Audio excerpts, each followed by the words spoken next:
Thank you for tuning into the latest episode of the Splashcast, your go-to podcast for news and discussion in the world of sports. This show is produced by Creative Logic Solutions. Whether the project is big or small, let Creative Logic Solutions help bring your vision to life. Catch our latest episodes and stay updated with the world of sports by tuning in to the podcast live on Mondays or catch the re-air on Dive Team Media Network, where you can also check out other Dive Team Media content. Welcome, ladies and gentlemen, to episode 224 of the Splashcast Monday Night Raw. I'm your co-host, Reggie. I am your co-host, Norwood. We are blessed and highly flavored. What's good? Blessed and highly flavored, going on a shirt. Just know that if you know, you know. With that being said, I'm good, brother. I am good out here in these parenting streets. Allergy season is upon us, and my baby's got all the allergies. Tell them they uncle know the struggle. Ironically, mine have subsided so far, and we got enough pollen right now that it's like you can write your name on whatever surface is outside. Right. The pollening is here. But other than that, man, I'm good, man. You see got some new hats in here. Y'all know, if y'all remember from Hampton, a long time ago, shout out to Blake Kelly. He was airplanes are cool, our spaceships are cooler. That was our stuff. So got the NASA hat. I do like that. Shout out to the shout out for the hookup on those. I'm still waiting on my Magic City sweatshirt though. I ain't never gonna forget. Not till it's in my hands. I need the Magic City sweatshirt. Hey, and guess what? Fuck you, Luke Cornett. Forever. Chunk forever. Hey, yeah. Hey, yeah. There's personal beef forever. And I hope one day our paths cross. He could be cussing out a 7-foot giant that don't like booty. But with that being said, ladies and gentlemen, y'all know what it is on Monday Night Raw. We get here, we do our mic check, followed by normally we do football or we do HBCU, then football, then basketball. We decided to put HBCU into basketball today because of the tournament. Football, we don't really have any news outside of flag football. Travis Kelce's gonna play till he's 1,000,000 years old, and some other signings. With that being said, shout out to Hidden Leaf Village. Woo-hoo. With that being said, we here for the mic check. The mic I have been removed. I'm back. The mic check goes into different names. We now will call it mic check, aka Chop Talk for the Braves. Yeah, we are going to talk about the Braves until October. Really? Yeah. Now there will be a baseball segment. We will continue the baseball segment here until the end of the season with the Braves winning the World Series. So yes, this will be the new Chop Talk / mic check for all the miscellaneous and good things that we love. But y'all know that. We're gonna start out with the same old. More injuries to the pitching staff. Spencer Strider is going to start the season on IL with an oblique strain. I don't even know how you strain your oblique in spring practice. This is a new leaf for the Braves with a new toilet with the same shit almost. We have a new manager. We have a new coaching staff. We now have the same injuries to the pitching staff. I forgot about that. I forgot we have a new manager. It don't happen often. No. You just get so used to Bobby Cox, then Snitker, and now it's like, oh, no, we got somebody else. We're the Steelers of baseball. We only have like 3 managers in the last 40 years. We are the Steelers of baseball, and I appreciate that because you want to be the Steelers of something, and we ain't the Steelers of basketball or football, so we won just enough championships. Our teams never change. Our management never changes. Are you right? So I mean, Spencer Strider's on the IL, man. That's tough. We just got some pitchers back, and now he is now that Max Fried is a stormtrooper. I.e. he's a stormtrooper of the evil empire. Tomato. Spencer Strider is now our ace, you would assume, right? Yes, for sure. Yeah. No. Chris Sale. Yeah, sure. I think how everybody envisions it is that Spencer Strider would be the ace. But I get it. Chris Sale's gold glove, whatever, silver slugger, gold glove. Yeah. Cy Young. I mean, yes, all of those things. This is what I envision. I envision Sale being the ace and eventually somewhere in this season, or if we bring him back again next season, Spencer Strider is the heir apparent. That's what it really is. And you hope that he basically takes the ball out of Sale's hands. But, I mean, unfortunately, health been an issue. Yeah. So that's what I was looking up. Shout out to the Googles. Spencer Strider, left oblique strain, out until late April. Swelling back and Waldrop, both elbow injuries. AJ Smith-Shaver, Tommy John surgery, and Joey Wentz torn ACL, forcing the team to rely on depth options early. I.e., I just named 5 pitchers. That's 5 pitchers. You're talking about the Hawks. Spurs whooping the Heat's ass. Oh, but we knew that was gonna happen. The Rockets are also getting crushed by the Bulls. Did not see that. I don't think that's a problem for us, though. It's not. No, we don't care about that. But when it does say that with all of these injuries, the Braves are forced to look into the farm system, which we kind of had to rebuild over the last couple years. And as a result, we are now bringing up Didier Fuentes, the 20-year-old pitcher who smoking. What Jeff Passan said he was going to be in the bullpen, but in no hits, no runs, no walks, 17 strikeouts in 9 innings in the spring baseball. I just named 5 pitchers that were hurt. I just named 5. I think 4 of them were like season ending or coming back from season ending. So Didier, man, you might have to be in the rotation, big dog. Have to be in the rotation. Honestly, what he's done in spring ball, he's earned a spot into the rotation, and the man is 20 years old. It's like anything. If you play well enough, we're going to give you a chance. And if we could get him and Strider smoking at the same time, now we're dealing with something completely different. And especially at that age, 20 years old is crazy. We need that so bad. We need some good favor. Prayerfully, I think we do for some good favor. So, yes, I would truly appreciate this. And I like the guy. I like the kid. He's young. Yeah, man. He has like 3 or 4 pitches already, which is rare for such a young pitcher. So shout out to the Braves pitchers, the hitters, some of our best hitters, including Ronald Acuna, participating in the World Baseball Championships. Club going up. Hey, World Baseball Championships. The World Baseball Champions, Venezuela. I want to give a hell of a congratulations with everything that they've had going on prior to, in their country, then what they had recently with Orange Man and Maduro, and then on top of that, the oil grift or theft, depending on what you call it. And for them to come out, and I said this in the group before, I was rooting for Venezuela to win before I knew that they were going to play us, and definitely once they were playing us. The Americans have not shown the most sportsmanship. They haven't been the most gracious. They haven't really been the most exciting team to watch. They didn't really seem that thrilled about winning or participating.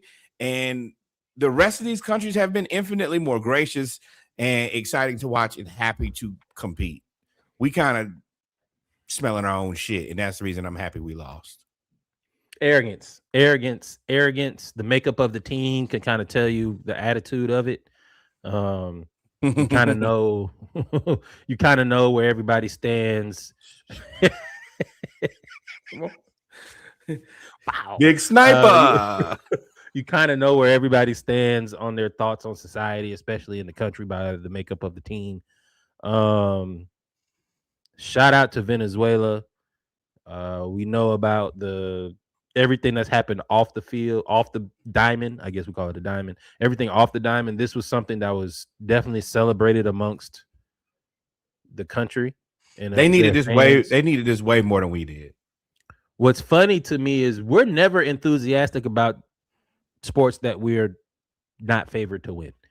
So, like, we weren't favored to win this. It was between Dominican Republic, Venezuela, Japan, maybe Mexico. I don't think maybe Mexico, but you may throw them in there. And then the Americans. So, of course, we're not favored to win. So we weren't really showing up. And from what I saw, everybody and their mama, whatever country, this was almost like the World Cup for me. And it was fun watching the other countries take so much pride in this game. I ain't really, y'all know where I stand politically, so I wasn't really enthused anyway. Right. I mean, I like this, and I think that this year was really good.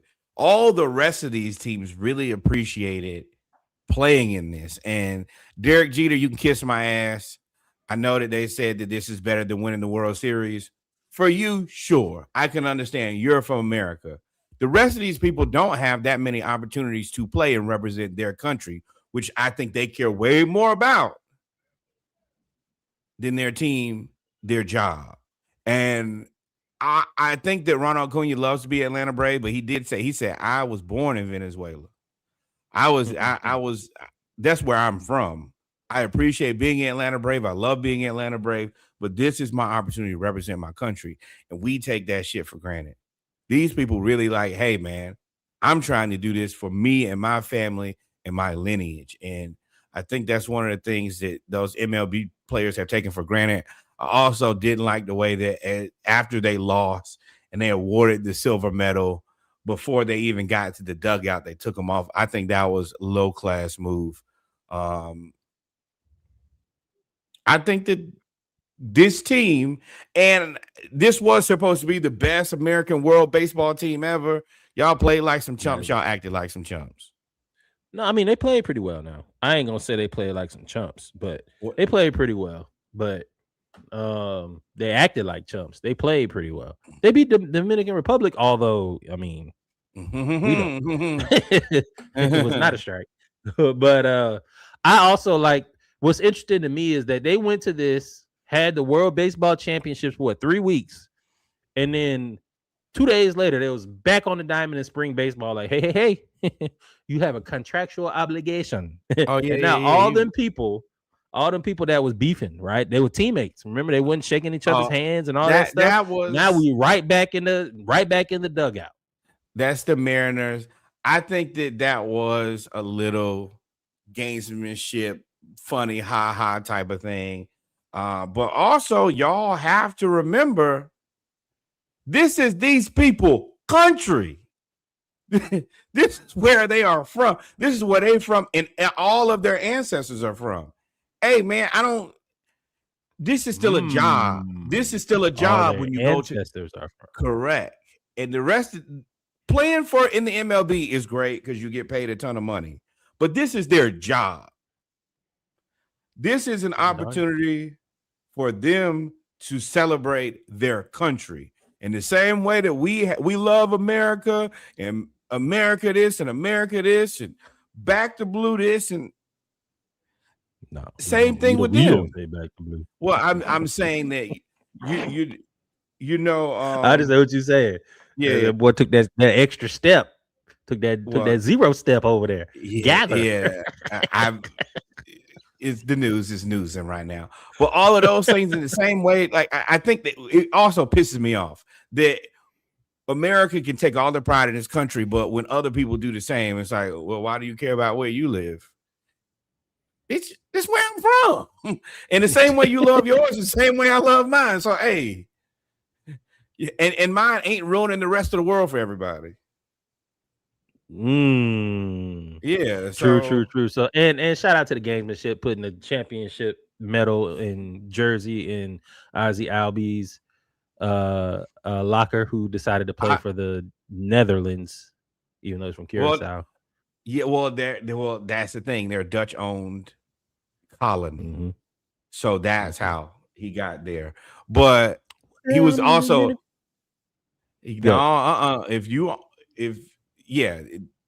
it's weird, but I did the research. The Dutch team, the Netherlands team, was technically the correct team to play for. Like it or don't like it, colonialism, all of that. I ain't got a dog in the fight. You know how me and my folks got over here. But outside of that, it was great. And it was just really good to see people play baseball and really give it all they had, more than anything. And Ohtani is still the biggest athlete. Ohtani is still the biggest athlete right now in sports. I would say. Second biggest, because you want to know who was the MVP of the WBC? It was Ronnie Rockets, baby. The main event. Never forget it. Respect to you, Shohei, but this Atlanta Braves thing over here, man. I hear you. But so shout out to the World Baseball Championship. Sure. Reggie ain't I ain't gonna speak bad. Well played, I guess. But I saw the ratings. All right. But shout out to the World Baseball Championship. And before we close out on the mic check, Dennis Rodman is going to another Hall of Fame. He's in the Basketball Hall of Fame, and now he's going to the WWE Hall of Fame in April, which is very interesting. If you remember, depending on how old you are, Dennis Rodman was one of the first basketball players to go and have a recurring role in World Championship Wrestling, the WCW, when he joined the NWO. Wolfpack, and baby. I mean, not the Wolfpack. That was the was the white. Right. You're right. The NWO split, and then that's when everything split.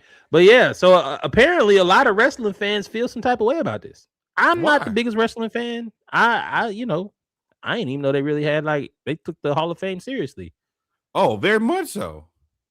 Well, wow. I was specifically at this point. Scripted? What does that have to do with anything? Movies be scripted all the time. It's still a great show, and a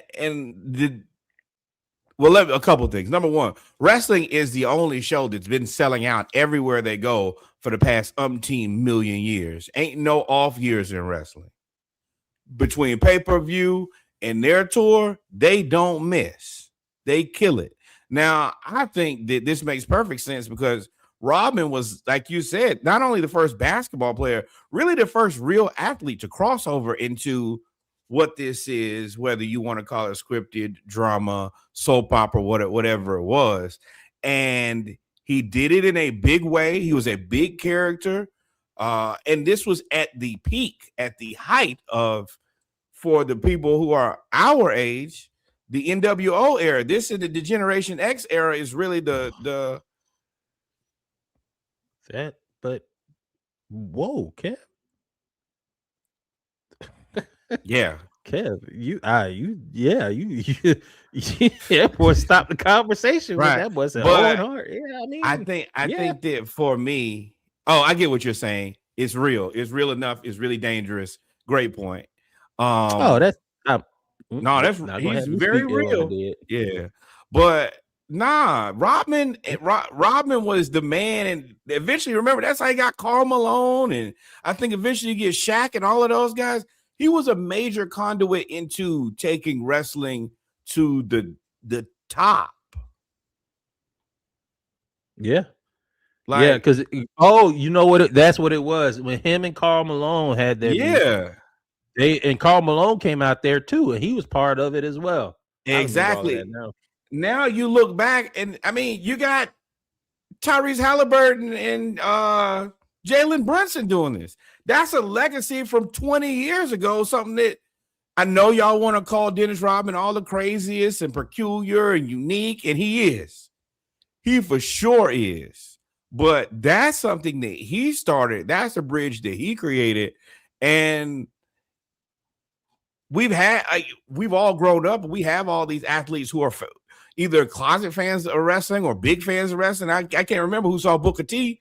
Oh, I think it was who's the quarterback for the Texans? I can't think his name right now. I can see his face. CJ Stroud. He saw Booker T and was in awe. So yeah, I think that Dennis Rodman has done great work for the WWE. And I think that him and Vince McMahon are probably pretty close friends. Definitely. If I was skipping a little bit, I accidentally unplugged my microphone. So, no worries. But yeah, man, shout out to Dennis Rodman, man. I ain't gonna lie to you, as you get older, as peculiar as you think he is, he has lived a very interesting life. Very interesting life. He has lived 4 lifetimes. He has filled his entire life with lives. And his daughter is now one of the greatest soccer players in America. Like, the man didn't, you know how people be like, oh, well, I have an opening act and then maybe I have a second act. He did a third act, a fourth act. He'd been a best-selling book writer, Hall of Fame basketball player, top 75 basketball player. And, you know, he didn't even go to college. There's no college basketball. Rodman, like, no, he's a janitor. Lecturer. Yeah, I mean, like, how he got there. Yeah, Pam Anderson. Like, I mean, it's yeah. But shout out to Dennis Rodman. You were there. You've had a great time, man. Well deserved. I'm not gonna hate. I ain't gonna, because I remember it. Right. But with that being said, ladies and gentlemen, no, we're going to football. Right? Or we want to take a break? Correct. No. Let's get to football. Then we'll come back and we'll take a little break. And yeah, we'll do a little drink break and then come back and do basketball. I'm already drinking, big dog. Been drinking. Falcons. We'll start out with the Falcons focus, which is literally one thing. The Atlanta Falcons made a trade with the Philadelphia Eagles. Y'all know me. I ain't really big on trading with teams that are better than you. But we ended up getting Sidney Brown, and then we swapped 4th and 7th round picks, I believe is what it is. We traded back 8 spots in each round. The Eagles get our pick, we get their pick, and Sidney Brown. If you've been paying attention to anything Ian Cunningham has said and done, one thing I can appreciate is he said, hey, we need to bring in some more competition at nickel because Billy Bowman is coming off of an injury, an Achilles tear, and D. Alford got more money somewhere else. So we signed old boy from the Raiders. Now we bring in Sidney Brown, who is one of those DBs that can play all over the versatility, can play all over the backfield. I get it. I would like to know what our resident Eagles fans feels about Sidney Brown. But how you feel about this trade? It's kind of number one, being a podcaster makes you hate other podcasters. And that's the reason, number one, you should like, follow, subscribe, because it's real shit over here. To all you clowns talking about this is sending a message to Jesse Bates, you're an idiot. To who? Correct. See, this is the things that I have to read and I don't like. But yes, I saw somewhere that this is a sign that we're going to move on from Jesse Bates. No, it ain't. He is literally the secondary coach and did a great job last year with Billy Bowman and Xavier Watts. So we're not getting rid of him. Now, I have seen correct that he is a solid player. He is a guy. I think that he's been a very good special teamer for the Eagles, what I've seen. And potentially, yeah, he can be a guy who can play some plays for us. I think that Ian Cunningham is trying to get people who are capable to be into rotation and also keep the draft picks. So it's like, oh, will I move back a couple? Yeah, I can probably still get the guys that I want. And if we draft correctly and scout correctly, and I can get a guy who can just be a rotational player. What it seems like he's doing is trying to find good filler right now since we don't have draft picks. This is exactly what he's doing. He is following the rubric. I mean, as much as we don't like the Orange Man, everything he said he was going to do outside of what he lied to y'all about, he done did. Now, he told us what he was going to do. He lied to y'all, but he told us. Same thing with Ian Cunningham. He's telling y'all what he was going to do. We don't really have a lot of draft picks. We don't really have a lot of cap space because we going through all this with Kirk Cousins and dead money and all of that stuff. Plus, we have to re-sign players. Kirk Cousins still available. Yeah. What are we gonna do?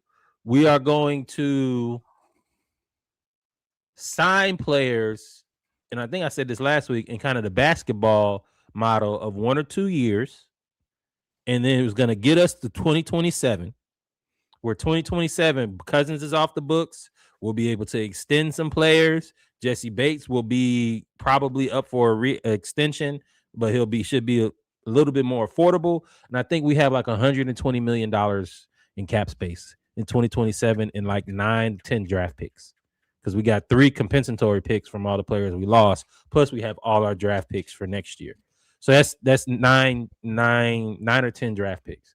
So the play is, I'm trying to get through 2026. That's play. And this is a play move. I'm trying to build a roster with limited money and no draft picks. And that's what I'm doing. Sidney Brown can do a lot of stuff. And we're going to need you to do a lot of stuff. And still be a good spec. Like, being that we don't have draft picks, so we're not going to have a bunch of young guys at the end of the draft we can just go get.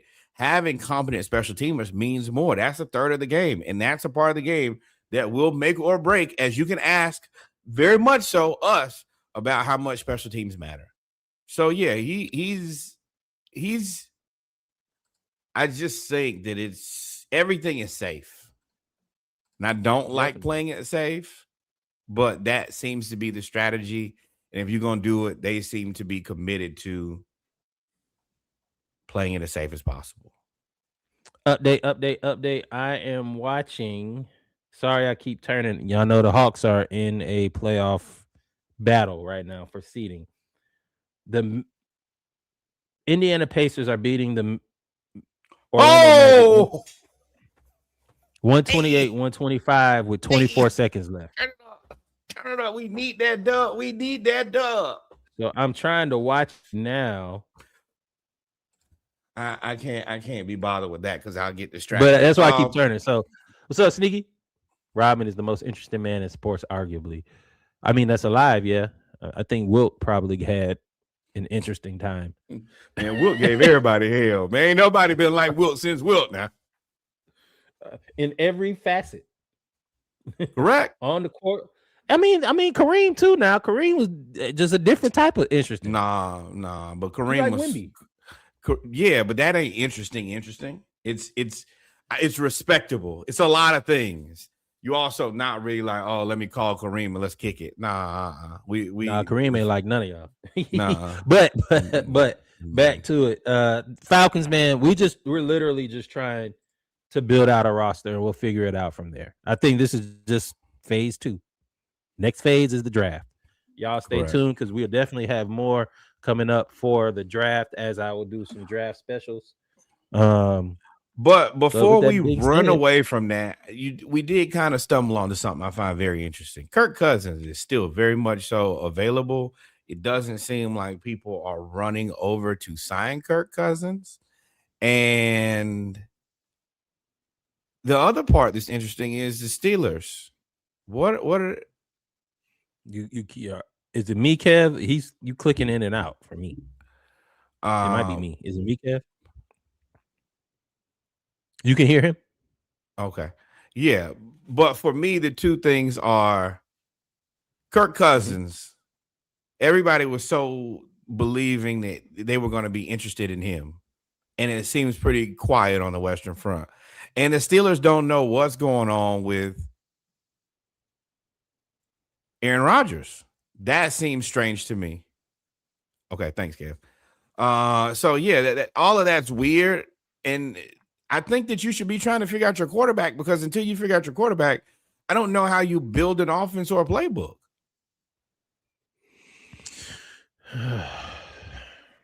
Where am I tripping? What teams need a quarterback at this point? The Raiders are going with Mendoza. But see, but the thing about Kirk Cousins is he's in it to win it. Like, he ain't in it to make no more. I mean, he done made all the money. He said, according to him, he's trying to win. Trying to win. With who? Well, if you're trying to win, the teams that that's are what I'm saying. There's nowhere to go. The teams that are trying to win, Bucko, they already got their guy. Yes, except for Pittsburgh. Right. And I mean, they're trying to win. Raiders, do y'all think the smartest thing to do is put up a guy who put up questionable numbers?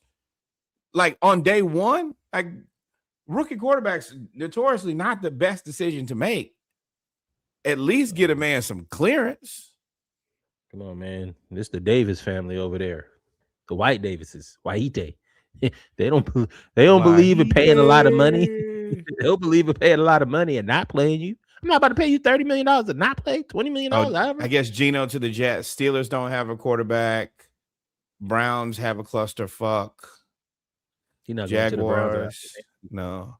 Colts got a quarterback. Titans got a quarterback. Broncos, Chargers. Colts, Chiefs, what are you doing? Kirk could be right there. Daniel Jones ain't gonna be ready. That leg is not put together. At least as an insurance policy. Now, the thing is, you negotiating against the master negotiator himself. He ain't gonna take no pay cut, and no real reason to. I'm already rich. I'm rich. But that fools in the comments was yelling at me like I was wrong. This is the thing, Kurt. Then are you going home? Because nobody else is gonna. There's no big money left on the block for a quarterback. Should have came back. Should have came back to Atlanta. Could still come back. No, you can't. I don't know how to. I don't think you can cut him and resign. Oh, you're right. You're right. Well, then you're going to take a massive pay cut. There's no team that needs a high-priced quarterback. There's nobody who's that in need that's not already committed to just being butt cheeks. Yeah, if I were him, Oakland would probably be the best place to go. Right. But if I'm Oakland, I'm not Las Vegas. Tomato. Call them what you want to. They're going to lose. But, yeah, I think that's really the only place. But I'm also not paying. First of all, we've given away all the money now. Ain't nothing left. Free agency's passed. Like, where you in Minnesota got Kyler, so you definitely can't go back there. It's Pittsburgh. Kirk Cousins going to Pittsburgh. That's the answer. Well, he's going to Pittsburgh. He's not going to Pittsburgh with Aaron Rodgers there. They're going to be there looking stupid together? Aaron Rodgers not. Well, I don't know. And therein lies. Now you're seeing what I've been thinking about. Aaron Rodgers holding the Steelers hostage by way of holding Kirk Cousins hostage. I think that, but if I'm Kirk Cousins, I really want to go practice with the Raiders and be terrible. I think that is it over for Kirk Cousins? That would be unfortunate because he definitely showed at the end of last year that he can still play. Got Kyle Pitts paid. So, I mean, AFC West, no. There's nobody. I've looked at there's no team that needs a quarterback. You could go, depending on the money you're willing to pay, because I don't believe that Patrick Mahomes will be ready by next year. Is he? Justin Fields already there.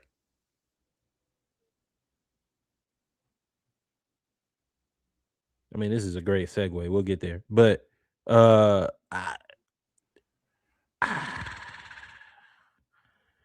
don't know. I would rather go with Kirk Cousins in that offense. They don't really move. They don't move Patrick Mahomes. Well, they need an offensive line though. You don't get Kirk, but he could definitely distribute the ball in Andy Reid's offense. I believe so. I think he would be a better option than Justin Fields. I think it's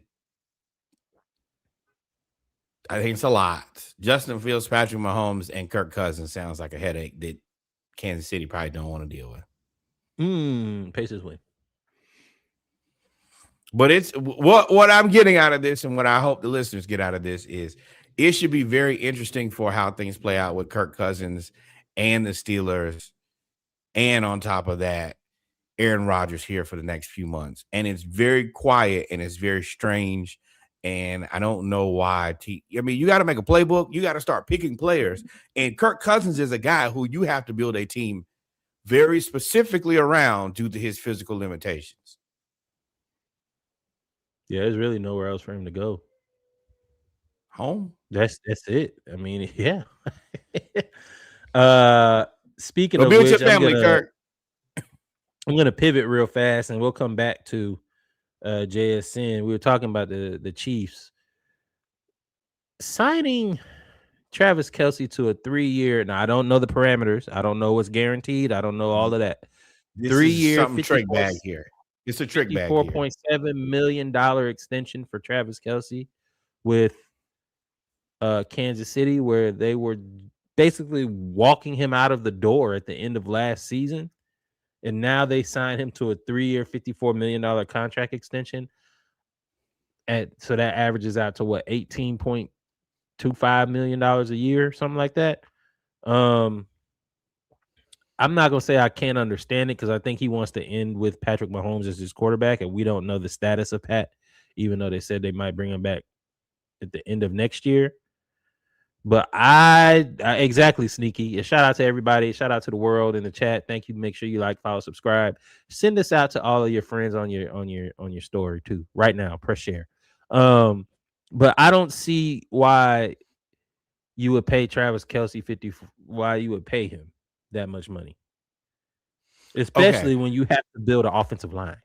The Chiefs' new contract with tight end Travis Kelce is structured as a 1-year, $12 million deal with $13 million in incentives, with additional years included for cap purposes. If Kelce wants to continue to play after this season, the deal will need to be renegotiated next year. As currently structured, it's set up for this to be the final season, after which he will retire, allowing cap hits to be spread over the added years. So this is a 1-year, $54 million contract? No. All the money's never was going to be paid, but what it allows him to do is to have the cap hit spread out over the other seasons if he was to retire at the end of the season. But if he was to play again next year, then he's going to have to renegotiate this entire contract. So 1-year deal. 1-year, $12 million deal. Yeah, it's just really razzle dazzle more than anything. But that's the reason you got to read. And that's the reason you got to listen to us, because we actually tell you the truth, because this is a headline to get clicks. And it's the jug of all jugs. Jug season. Y'all notice as the more sports becomes corporate based, all of the contracts seem to be like this across all the sports. Basketball, football, baseball, except for this one. Now, I was about to say, now we can talk real money. 4 years, $168.6 million for Jackson Smith-Njigba, making him the highest paid wide receiver in NFL history. That is after Jamar Chase signs for 4 years, $161 million in 2025, and Justin Jefferson signed for 4 years, $140 million in 2024. I will say, while this is applicable to the Atlanta Falcons, is you should have paid Drake London earlier. Should have been paid him. All this is going to do is make the floor higher. And I said, once we identify him and Bijan, give him the money. So that's $42 million a year. Woo! You would assume, and he's basically wide receiver 1 of last year. Jamar Chase was wide receiver 1 the year before. Justin Jefferson was wide receiver 1 the year before. So going into 2027 or 2026, you would assume Drake London is top 15 receiver. So 10. I think I can name 10 receivers better than Drake, but I don't know. I won't get into too far into that. I think you're probably looking at $35 million for Drake, 30 to 35 million. It's probably going to be the Justin Jefferson contract, 4 years, $140 million. $35 million a year. And if you do that, because of inflation, I can see it.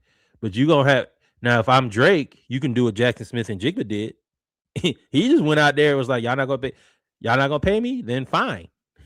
I'll go out there and ball out. They traded DK because they knew what they had, and they bet on Jackson Smith, and he got rewarded. I love Drake. I want to be crystal clear. Y'all know how I feel about Drake London. I was a Drake London believer before many of y'all, and I actually had to show and talk many of y'all into being Drake London fans, supporters, respecters. The man is a murderer. He's also not Jackson Smith-Njigba. He just, as good as he is, he don't run those routes. He's not that guy, but a hell of a receiver nonetheless. A hell of a receiver. I just don't think he'll ever be a top 5 receiver. And I mean, that's fine. Everybody can't be top 5. But what I do think he can be a top 10 receiver for a very long time. I got Drake London. And he plays with his hair on fire. I like a dude. We want big guys who are physical and mean. And he checks all of those boxes. Yeah, he's very. I think he's the new. I've said it before. I think Drake London is the new Mike Evans. And if you got Jackson Smith and Jigba in the top 1 or 2 or 3, I would have Drake London. Let's see. You got Puka Nacua, Justin Jefferson, Jamar Chase, Jackson Smith and Jigba, CeeDee Lamb, AJ Brown, potentially Pickens. Ross St. Brown, George Pickens, Devontae Smith. But see, a lot of those guys to me are situational guys. I think that Drake London is better than Puka Nacua in Who's a Los situational Angeles. guy? In Los Angeles, I think that Drake London is a better receiver than Puka Nacua. I think he's just Puka Nacua is playing with Sean McVay. I think if Puka Nacua came to Atlanta, it'll be a ledge and he'll fall right off of it. I don't think so. I don't think so at all. But so I would, for me, top 15.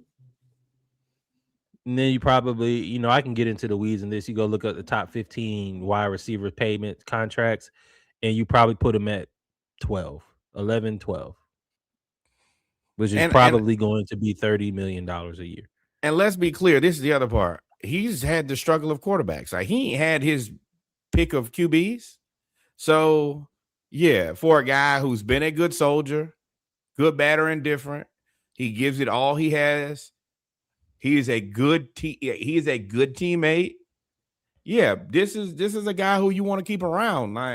I think there's value in paying the guys who you pick. Well, not necessarily this regime pick, but have been picked by the Atlanta Falcons and want to stay Atlanta Falcons. That means a lot. Him and Bijan are kind of they're our guys more than anybody else. Yeah, Drake, you looking at probably $28 to $32 million. Somewhere in there. That's where you're gonna get paid. And pay him to keep him happy. I'm not. I want to be very clear. I want that guy on our team. And more than the rest of some of those guys, they just play football. Drake is a passionate player. He plays to win. And that means a lot to a team that ain't really we ain't always had that. We had some guys, but everybody ain't trying to give it all they got to win every night, and he is doing that. As long as he can stay healthy, I think he'll probably end up getting 32. But shout out to Jackson Smith and Jigba. And as long as our quarterback stay healthy, damn, help him out. Well, I mean, yeah. But, I mean, Jackson Smith and Jigba, shout out to him. I think he was the basis of Sam Darnold actually really getting paid and getting the new contract and playing well, because Sam Darnold went from Justin Jefferson, who's the number 1 wide receiver, to Jackson Smith and Jigba, who is now the number 1 wide receiver.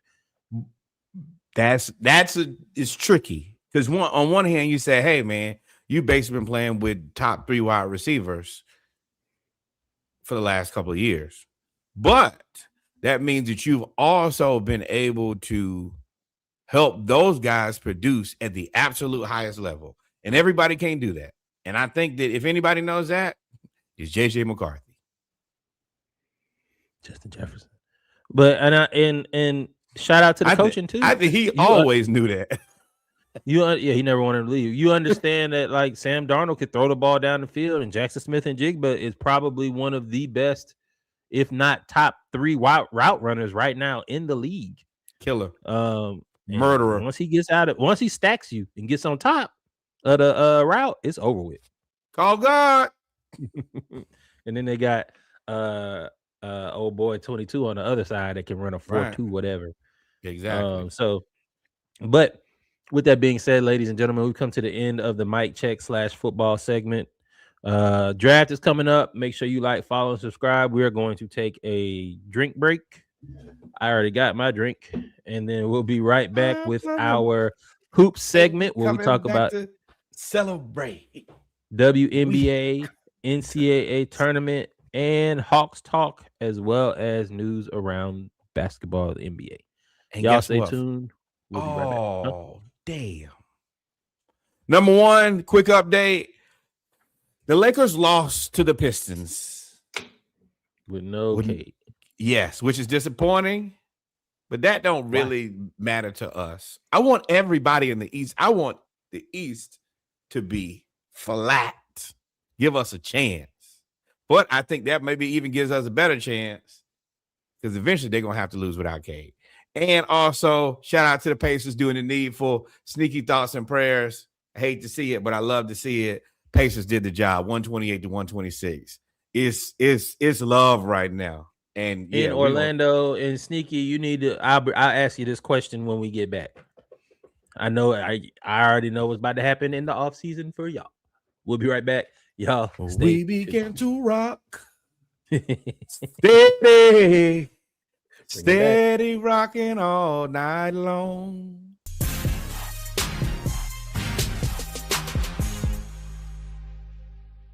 And we're back, ladies and gentlemen, with our final segment of episode 224 of the Splashcast, Monday Night Raw. No. Tell us. You keep kidding. The basketball segment. I do love that. I ain't gonna say I love it, but this is kind of, we're winding down. We're getting the baseball season, getting towards the off season of all the other major sports, and shows are going to be a lot shorter. Now we 49 minutes in. Normally we just getting started over here. 49 minutes in, but now you might get 49 minutes of basketball too. So you're gonna get it, but normally we'd be at 3 hours. You're right. What was I laughing at? I scrolled. So we have a friend group, and there's two things that I laughed at. One was, I don't care if y'all don't like it, it's not sports related. A white woman gave birth to a black baby and accuses the husband of having an affair with a black woman, and that's how she had a black baby. Punnett squares, baby. 10th grade science. But y'all don't believe in science anyway. Y'all believe in science anyway, so don't matter. And then the very next thing that we read was quadruple amputee pro cornhole player. Let's just stop there. Quadruple amputee pro cornhole player. Now, amputate means cut off, right? I'm assuming quadruple means they cut off all 4 limbs. Now, they could have cut off something else. I don't know. Boxes. But they cut off all 4 limbs. Don't do that to that limbs. Quadruple means no legs, no arms, and he is a professional cornhole player. But that's not the end of the headline. I just wanted to stop there. The end of the headline says is charged with murder in Maryland shooting. I guess I should have said was we give a warning? Trigger warning. Yeah. A quadruple amputee cornhole champion is now convicted of murder with no legs. Maybe you move or run. No arms. You know what? I'm not even I just want to know if I am not an ableist. I'm not an ableist. Clearly he can do more than we thought. he been defying the odds. What's up now? The guy, I know you show up at the pearly gates and God is just like, bro, I gave you legs and arms. Your opponent had neither. And a mind for discernment. That's my parents. You got a good brain, son. I know I gave it to you. You just choose not to use it. But thoughts and prayers to all parties involved. How did he pull the trigger? As I showed the picture of him playing cornhole. I see how he played cornhole. I'm gonna tell you how did he one pull thing. The trigger? I'm not gonna stick around to see him do it again. Fool me once, can't get fooled again. What is his life gonna be like in jail?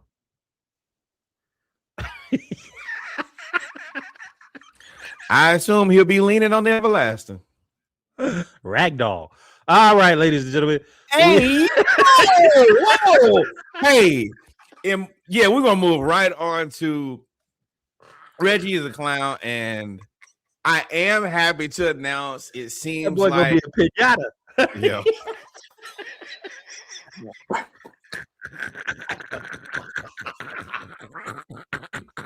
Yo.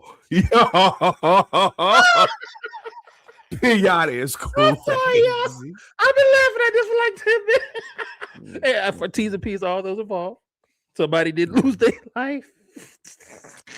The women of the WNBA and the ownership and leadership of the WNBA seem to have come to a resolution and found a happy medium. And it's for the people who are watching, y'all can see now that number one, the minimum salary has gone up from $66,000 to $300,000. The average salary goes up from $120K to $600K. The Supermax goes from $250,000 to $1.4 million, and the salary cap itself goes from $1.5 to $7 million. Realistically, all of this really looks like closer to what a professional league is supposed to look like. A minimum salary of $66,000 is a good salary for A non-athlete. very much so. And being an elite athlete getting paid $66,000 seems outrageous, to be completely honest. I'm happy that it seems like they will avoid a lockout. I think that's one of the things that, me and Reggie have reiterated, if not one time, a million times. It's in everybody's best interest to, as soon as possible, ratify this thing. You guys have come off a really big year, the first profitable year, so much, just interest in the league that let's not. No hands is crazy. Kevin, you an asshole too. I've been this was great for all parties involved. I'm excited, and I think that this is better. It's still much work to be done, but this is a step in the right direction. One thing missing from here that I really, really like specifically is pregnant players cannot be traded without their approval. And we saw that happen last year. I can't think of the girl's name who got traded while being pregnant. And this is just a bad move. And to put that stipulation, classy move. And yeah, I have to say this is a lot of women negotiating against each other. Certain things I think just across the board should be kind of, we're all. It is a lot of women, but I mean, most of the WNBA teams are owned by NBA. Yeah, but Kathy, the president, but she's. I'm not absolving her for anything, but there's also a directive coming to her as well. Now it's up to her to push back. It's certain things that, as a woman, like that's my thing. As a woman, it's like a black person. It's certain things that. And I ain't gonna speak for everybody. Mm-hmm. But for some of us, it's like, hey man, go to hell. I'm not putting my name on that. I don't care. And I think that I'm glad that they got it done. I'm glad that that's not a point of contention, but I had to highlight that because that is one of the biggest outside of just the financial compensation, but that stipulation is very important. We are going to move right. No, because I didn't say anything. Oh, my bad. I get to running, man. My bad. I get to running. So the thing the more about the CBA, other than the salaries, which is what I really think were the negotiations were about, was one of them was revenue sharing. Players will now receive 20% of the league's gross revenue, with the salary cap growing also to $7 million in the first year and adjusting annually based on revenue. So now there's not a permanent cap. It adjusts just like the NBA. And just like any other sport, really. Right. The travel facilities, the agreement mandates charter flights for all team travel. Let me tell y'all something that you never prepared to see. When you're taking a red eye to Louisiana or to anywhere and you see 6'4" WNBA players just walking, getting on the plane with you, and they getting coached, and you're like, wait a minute. Y'all waiting on a flight like me. I just Mandatory. saw the HBCU band the last time I was going to Atlanta, and I was like, "Man, what y'all gonna be on this plane with a bunch of regular people? Like, don't y'all need your own?" And Nah, they're no, not. because they're amateur. They're not professional. I agree with you, but as a patron, I really was like, "Hey, man, get all these children off this plane. I don't want to be on here." It's the same. It's anytime you travel as a team, you just think, "Hey, man, y'all need to be somewhere by yourself where y'all can be together."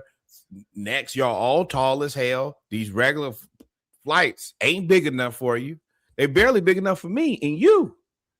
And we still relatively normal sized humans. So, nah. So yeah, and enhance the standards of the team facilities and staff. Each team will now carry 12 players plus 2 developmental players for this. So all those times of those lottery picks not making the team and having to go overseas and all of this stuff because there's not enough spots, they've added to that, which is right. In the rookie, like you said, the rookie scale, but also the agreement also means that both the NBA and WNBA will facilitate league expansion with a 50-game season planned for 2027-2028, increasing to 52 games by 2029. So now not only are they forcing you to invest in the growing of this as well, you now have to invest totally into the franchise, which is all they were really asking for, was to just invest in us the same way that you invest in somewhere else. I'd like for all of these things to kind of be vertical. So as you grow each team, you have an NBA team, WNBA team, G League team, and then I don't know, maybe like a W League team. And instead of it being 5-on-5, I could see them taking the unrivaled thing and go 3-on-3. And then maybe you have a roster of 6, like a developmental league of 6 players, and they play 3-on-3 or something like that. I think that would be dope too, because there's just not enough spots. There are not enough spots in the WNBA for all the good players to play, and that's the reason you have first round draft picks who are out of the league like in the first couple of months. I had an idea when they had Unrivaled, because they basically took the model, and I'm not gonna say took the model in terms of copycat but it's very similar. It's the blueprint. They did what the Big Three did, right? Except for they used current players because the Right. WNBA, CBA was so bad. If I'm the Big Three and I'm Unrivaled, I like the whole thing of things being vertical, like you said, and you basically can move your way up. Why not partner? Although I mean, it would be more of a big up for the Big Three versus Unrivaled, because I think Unrivaled made like whatever tens of millions of dollars in their first year. I think that if you could partner, that would be a really, really good thing for me, because you would also allow the development. I don't know if you're going to have a G League per se. I think you should. But with college basketball and NIL now, you have to figure that into it as well. But I mean, what you got? What, 12 vertical teams, 6 girls, 6 times 12, that's 72 players. And I would not be pushing that if you were able to take all of these draft picks and play them. These are girls who we've watched play for 3 years in college and be really good, and then say, "Oh, well, you can't play in the WNBA because we don't have enough spots." There needs to be a place to keep those girls. Number one, I hate to say it, but we have to take everything into consideration with this new administration. We need to keep good players in the country now. Our relationships with other countries is not going to be great, and you want to keep players safe. And right now, the only way that is going to be reasonable is to keep them in the United States of America, because we have a president who's a lunatic. So we should find a way to give those girls who we've watched, because y'all know how I feel about college basketball, and I prefer the women's to the men's, especially since my team has gone home. So if we watched them and care about them for the last 3 years, then absolutely we need to find a way to have them be able to make money in America and continue to play basketball until they can get to the WNBA. And still have a life. Be correct. mothered. Right. These are some That things. too. Shout out to Allison Felix as well. She was one of the first ones to bring that whole issue up in track. Yep. And is now spilled over to other women's sports, and is forcing you now to actually pay attention and not try to copy and paste what you see with what men do, because there's a whole different set of challenges when it comes to women. Just like men have a whole different set of challenges. Absolutely. So like you can't cookie cutter it. You have to put in effort. And I think that's what the basis of this whole thing was just effort. So shout out to the WNBA. Shout out to Collier and all of those who bought into this and made it happen. And stood up and made Kathy Engelbert, held her feet to the fire. And even moreover, doing the Unrivaled League really kind of pushed this forward. Sometimes you got to do your own work in order to make people respect you. And that's where I think they had Kathy by the proverbial balls is either you have to do it or just give us the control. We've already done it. Discernment. I had a joke, but discernment. But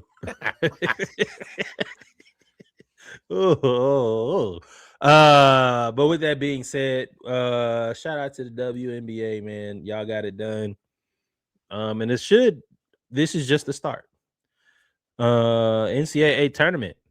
I can't believe you haven't watched. Well, I can't believe that you haven't watched any games because you don't watch any games other than I watched us. We destroyed Prairie View, and then I forgot who we played before. We played Iowa, but I want to get right to this game. I'm frustrated. Number one, the Florida Gators, number 1 seed, lost to the 9 seed Iowa Hawkeyes. As y'all can see, I'm a little flustered right now because I think we should have won this game. I think we're a better team.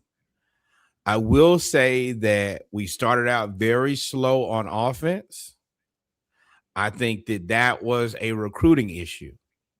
I think that we got Xavier Lee, the kid from Princeton who was supposed to be a bucket, and for the vast majority of the season, he has not been that good on offense.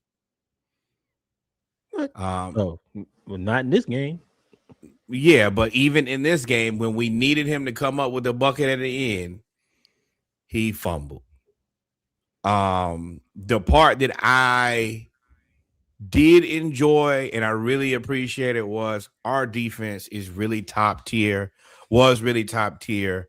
I don't think that even though that defense that he was running the press was, I knew it.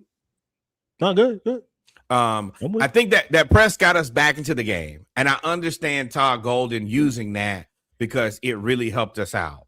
But I think, and I give him grace because he just won a championship.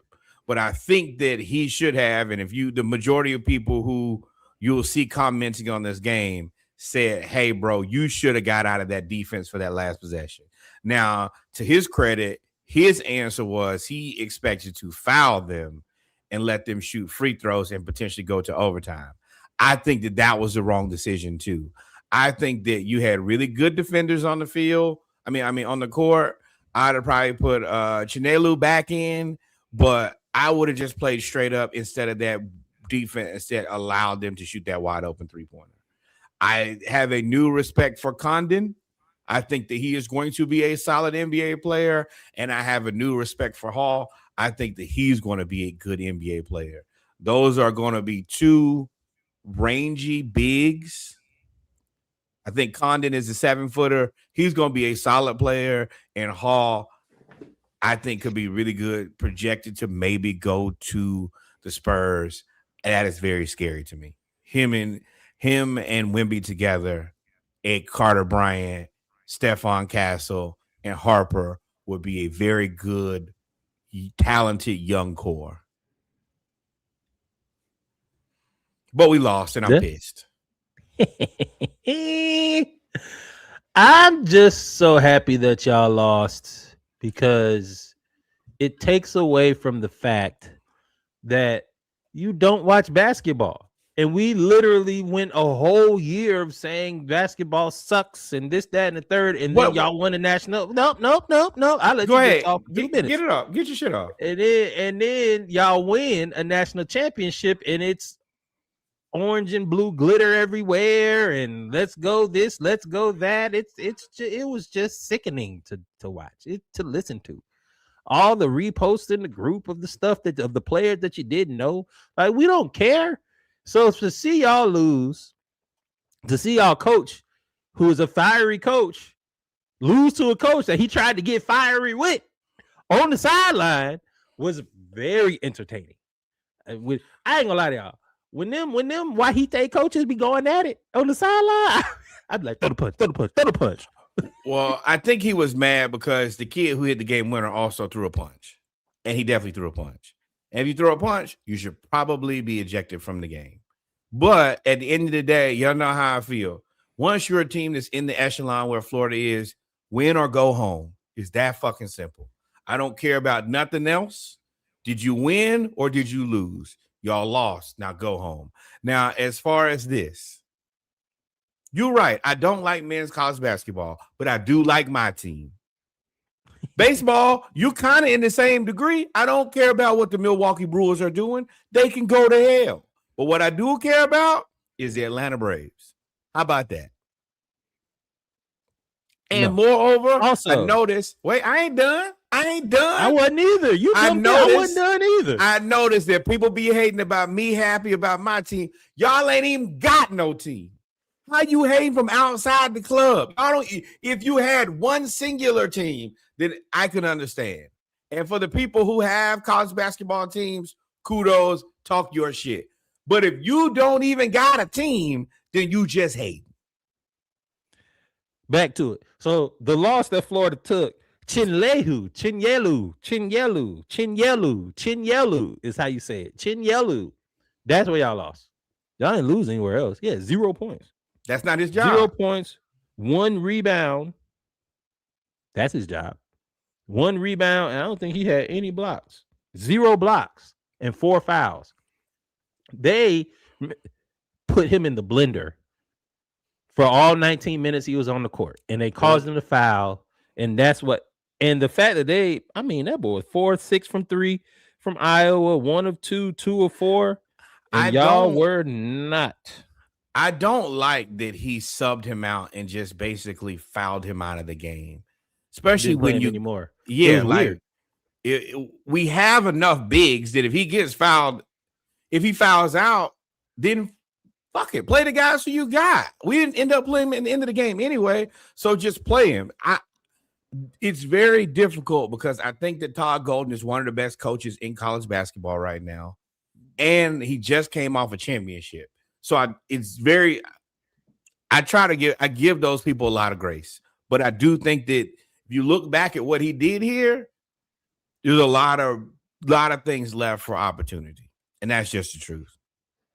He might be on his way out anyway. He could probably end up being in the pros pretty soon, but we'll see. We just extended him last year. Yeah, once he won a championship, we just gave him money. Now you're right, but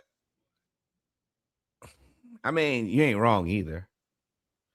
Where is he? Where's Florida? Outside Jacksonville, right? No, it's North Florida, but not North Florida. Yeah, Jackson. But that ain't too far. That ain't a hop, skip, and jump away. Ain't but a hop, skip, and jump away from Orlando.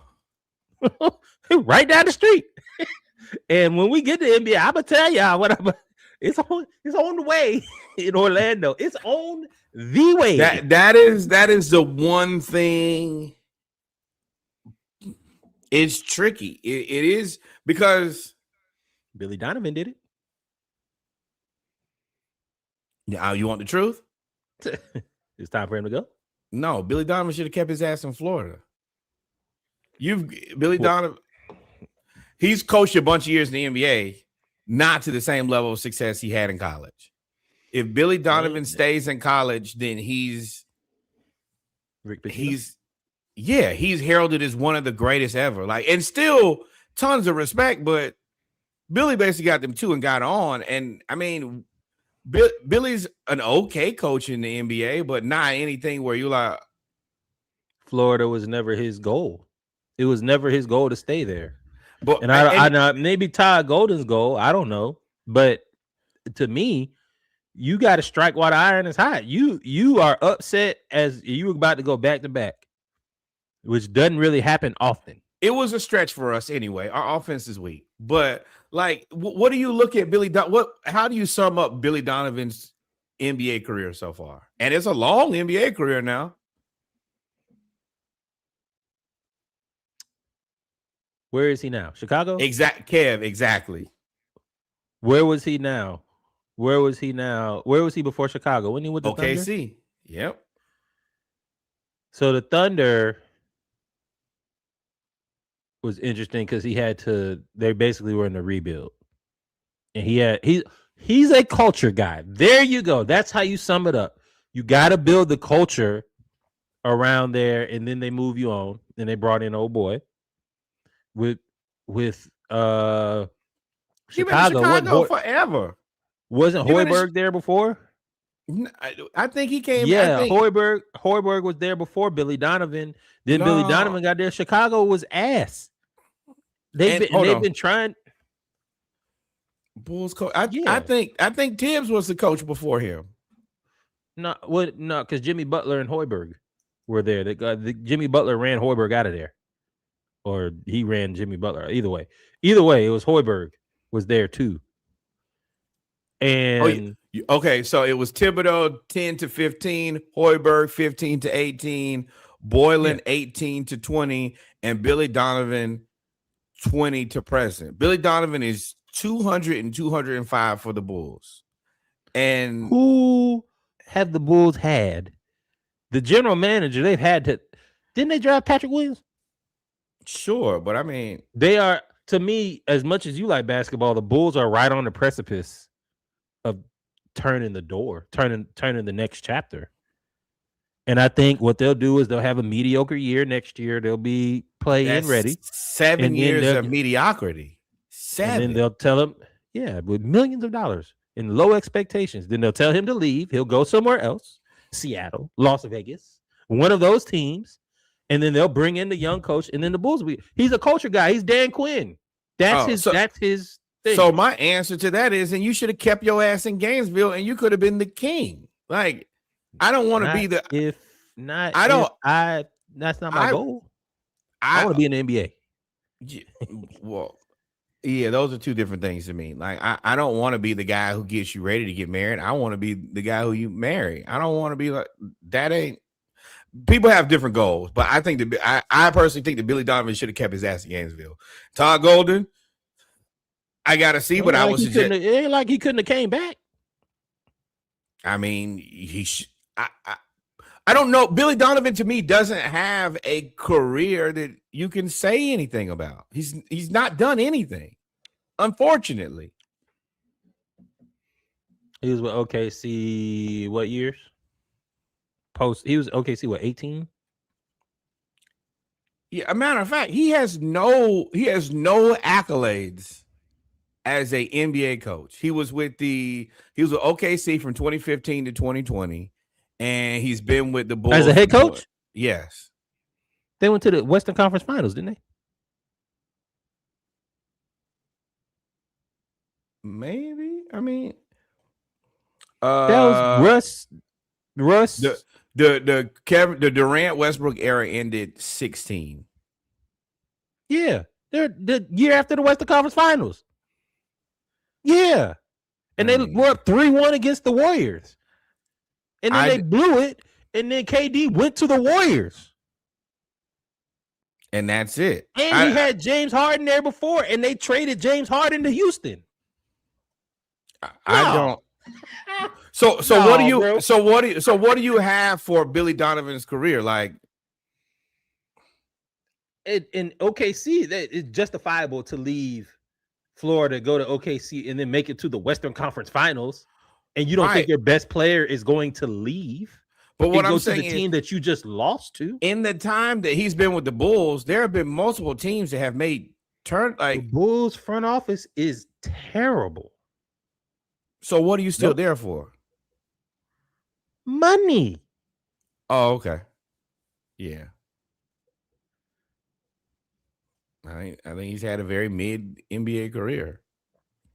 I think it's mid when he got to Chicago. I think OKC he was flourishing, and then he got the rug pulled out from under him.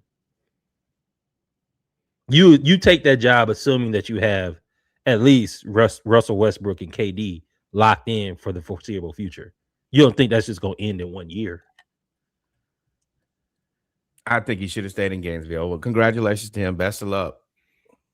Of course, you should think to stay in Gainesville. Everybody should stay in Gainesville except for people that live in Gainesville. I do not agree with that. I'm 1,000% not saying that. But I think that if you won 2 championships back to back and you're in a place that heralds their championship winners in a different way, and you're afforded all of the resources, and if you win a bunch of championships there, then you're right. He could very much so have been in the John Calipari, Rick Pitino. So you would turn down a promotion.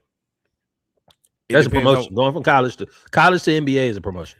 I disagree there. I think that they're college coaches, and I think they're professional coaches. I think that Billy Donovan is a guy who should have probably stayed as a college coach. How do you know that you're not a professional coach without coaching professionally? I think that's a personal decision. I think there are tons of guys. I think that Steve Spurrier is a college coach, not a professional coach. I think that Tom Izzo. Why do you think Steve Spurrier is a college coach and not a professional coach? Because that's why I think he's better. Coach K. I think that Coach K was a college coach. I think that Tom Izzo is a. Why do you? But if these coaches went to the pros, they're not college coaches because they didn't win. I mean, they're not pro coaches because they didn't. All of them didn't. Izzo didn't go to the pros. Coach K didn't go to the pros. I'm talking about the ones that did. The ones that did.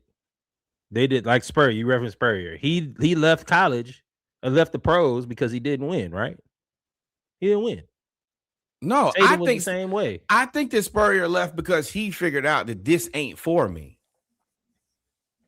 It's a completely different job. And I think he didn't have success at it, right? Where? Spurrier, Saban, whatever college coach went pro and didn't have success. They didn't have success, right? Billy Donovan had immediate success. That's my point. He had immediate success when he went to the OKC Thunder. Hey, if this is what I'm saying is, number one, I don't think that everybody should stay in Florida just because I'm a Florida fan. I am not that guy. I'm not going to say that. But I do think that there are certain people who are college coaches, and I think that Billy Donovan should have stayed in college. If people think that he should have gone to the pros, I mean, that's their opinion. I ain't going to say you're wrong. That's just what I think. And Todd Golden, I think that you are young and at the beginning of something. If you want to take your hand at going to the NBA, I ain't going to hate. But if you look up and you're 15 years into your NBA career and you're Billy Donovan, I'm going to say, hey, man, maybe you should have probably kept your ass in college. Sure, we'll just agree to disagree because there's no way I would. Didn't Pitino go pro? He coached the Celtics. Pitino did. There's no way. There's no way. You think that Coach K should have went pro? If that was his goal, if he won back-to-back championships and that was his goal, yes. If your goal is to be an NBA coach, yes, and you strike while the iron is hot. While the iron is hot. Let me look back in 2026 and say Billy Donovan should have stayed at Florida in 2014. Yeah, sure. I always, but this is the thing. Once again, if that's your goal, I don't believe you. I don't believe my opinion. My opinion. If that's your goal, then my opinion don't matter in the first place. Do what you have always set out to do. But I think that some people set the wrong goals. The reason I don't believe you said that, because there's no way you say that and you're in the Western Conference Finals of 3-1 and you say, you should have stayed in college. That doesn't make any sense. I disagree 1,000%. Based on everything that you said, doesn't make any sense. I think that, number one, if Billy Donovan stays in Florida, he is in the conversation for one of the greatest coaches of all time, like the rest of these guys. I do believe that. And I believe that going to the NBA, even if you go, number one, that team was already set up to be successful. And it is almost damn near impossible to go there and to be able to be considered with the names that you would want to be considered with, like you could in college. Looking back, yes. In 20 whatever year it was when he went, I just think you're stepping over the fact that he had immediate success to go to the Western Conference Finals and was literally a Steph Curry 3 away from going to the finals. Right, but okay. Yeah, I just look at it differently. I think that the college coaches, there are college coaches, and those guys like that to me is different than being a pro coach. And I don't see the all right, well, I'm leaving. Like, I don't see if Coach K left and went to the NBA. I don't consider that if Coach K left Duke to go coach LeBron. I don't consider that a step up or a promotion to me. I consider that a lateral move. Yeah, we'll disagree. Then we disagree with that right there. You could save 15, 20 minutes. That if you telling me that you coach in college and you being a really good college coach, and then you have a chance to coach the best in the world and be successful at it, I think that all of the top coaches in college, if they wanted an NBA job, they were gonna get it. I don't think that there was ever a point. Two different things. I'm not telling you should go coach the terrible players. No. What I'm saying Kevin is, Durant or I think that Roy Williams, if he really pushed it, he could have coached a really good team. Coach K could have coached a really good team. I think Mike Izzo, if there are teams that are available who lose their coach, then yeah, I don't like. These are the biggest of biggest coaches. Yeah, Jay Wright, Connecticut. Connecticut and them back-to-back champion. I mean, not was it UConn? No, with ain't Jay Wright the commentator? Oh no, Villanova. Yeah, that's it. Villanova. Jay Wright's a little different. Jay Wright, because he didn't get the championship until the last 2 years of his career, right? He went back with Brunson. Yeah. In a shot. Yeah, he was known as the forever failure. He was Gonzaga. He was Gonzaga before Gonzaga, if I remember correctly. But I think that the majority of these coaches, if they really wanted good NBA jobs, when good NBA jobs came available, they would have them. You're not going to turn down Coach K. Look at how many coaches the Lakers have hired. You don't think that if Coach K said, hey, I want to be the next coach of the Lakers, they would have, please and thank you. And you got to remember, these are also the same guys. They're the head coaches of USA basketball. So they have personal relationships with all of these guys. Mm-hmm.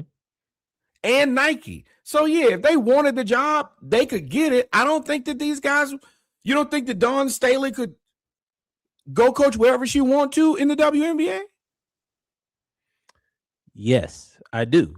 And if Dawn Staley won back-to-back and then decided it was offered to go coach Nafisa Collier, or she already coached Asia, but go coach Asia in the pros, and she went and left and coached Asia as a rookie and a second-year player and made the whatever conference finals they have, I wouldn't say, hey, 12 years later, you should have stayed your ass in South Carolina. No, you went to the pros. I'm not saying that 12 years later. The conference finals. I've always said that Billy should have stayed there, but I also understand that my goals and what I think for people, that ain't what they believe. But I also think that Florida, there are certain places where I think that being a top coach there means more. I think it means more. And you would have been the first. I think Notre Dame is a place like that. I think Florida is a place like that. I don't think Florida, in terms of what? Athletics. Like, I mean, look at the guys. I think being the best coach at, now this ain't a shot at Florida, but I don't think it's the same tier at all. When it comes to Notre Dame being the best whatever at Notre Dame versus being the best coach at Florida. I think Notre Dame's name is bigger than Florida will ever be. I think Notre Dame's bigger than most schools, SEC schools that will ever be. Yeah, sure. But I think Texas is in that conversation. USC is in that conversation. It's certain places where Nah, if I can be the man there, if I can be heralded as one of the best ever there, then yeah, I don't think Florida's in the conversation. If that's the point, I don't think Florida's in that conversation with the rest. The reason I'll use Spurrier as my case study. That's what I will say. He left. Yeah, I mean, after how many years? I don't know. You tell 90. By the time he left, by the time he left because he went in the early 2000s. It was like 10 years. He'd already won a national championship. He'd already won a Heisman Trophy there. He was destroying the SEC. Yeah, at this point, yeah, sure, whatever. I've already cemented myself as one of the best college football coaches of all time, and I'm a Heisman winner here. Billy didn't do that. Sure, I mean, yeah, but I think that Billy could have been Cal or Spurrier or Izzo.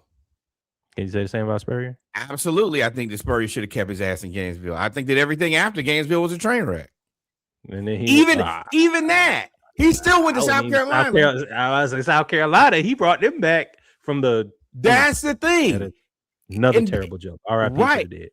This is the thing is he went to South Carolina and never really was that good, but he's still the best coach ever in South Carolina. Yes.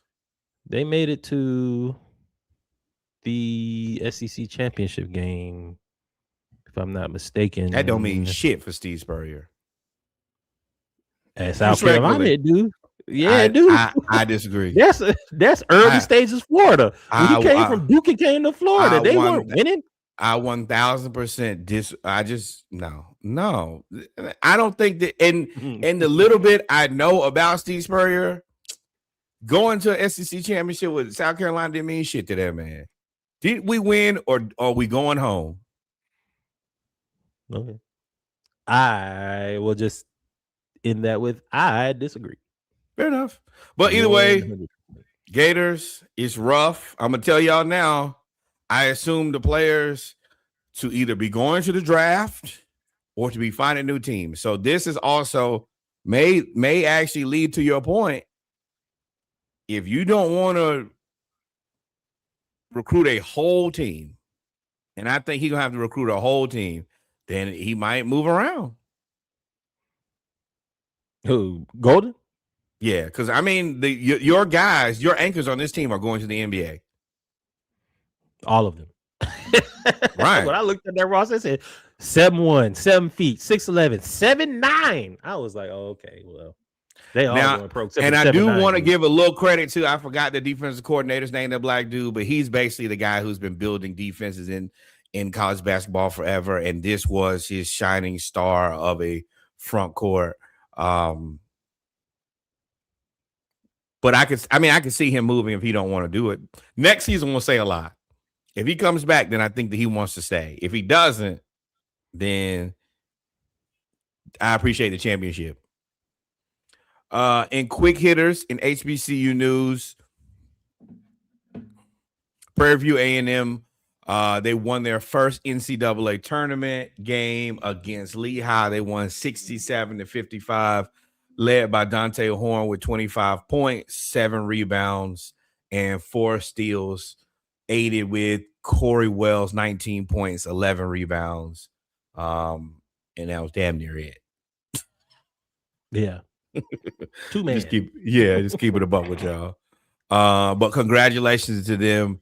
That means a lot. And I think that these games also get them a decent sized check. I know for Howard, it was at least $1 million, but I think it was a couple million.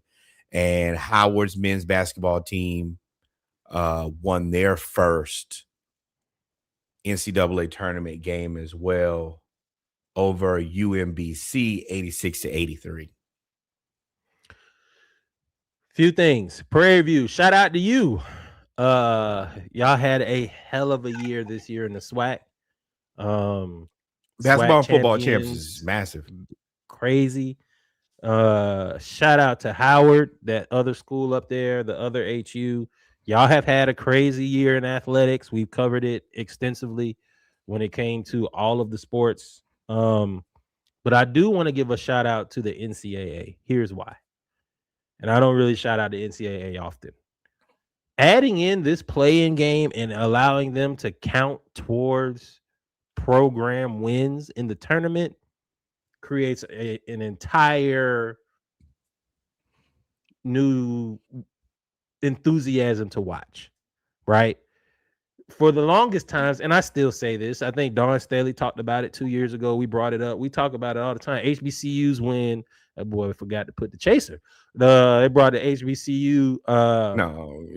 HBCUs. It's ice in here. It's just smoking me. Don't worry. HBCUs always were forced to be like the 16 seed or the one, and they almost had or the 15 seed, and then you have Hampton in 2001 do something that's almost unthinkable. Right, or Southern in 1993 do the unthinkable, if I'm not mistaken, when they beat Georgia Tech.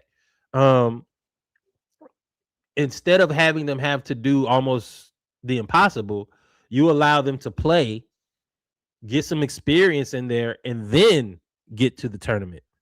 Kind of like Norfolk State, if you remember when they won. So I want to shout out to the NCAA for this creating the playing game and giving other schools, smaller schools, the opportunity to get the full experience. And HBCUs on the men's and women's side, including Southern University, are taking full advantage of it. Shout out to Howard.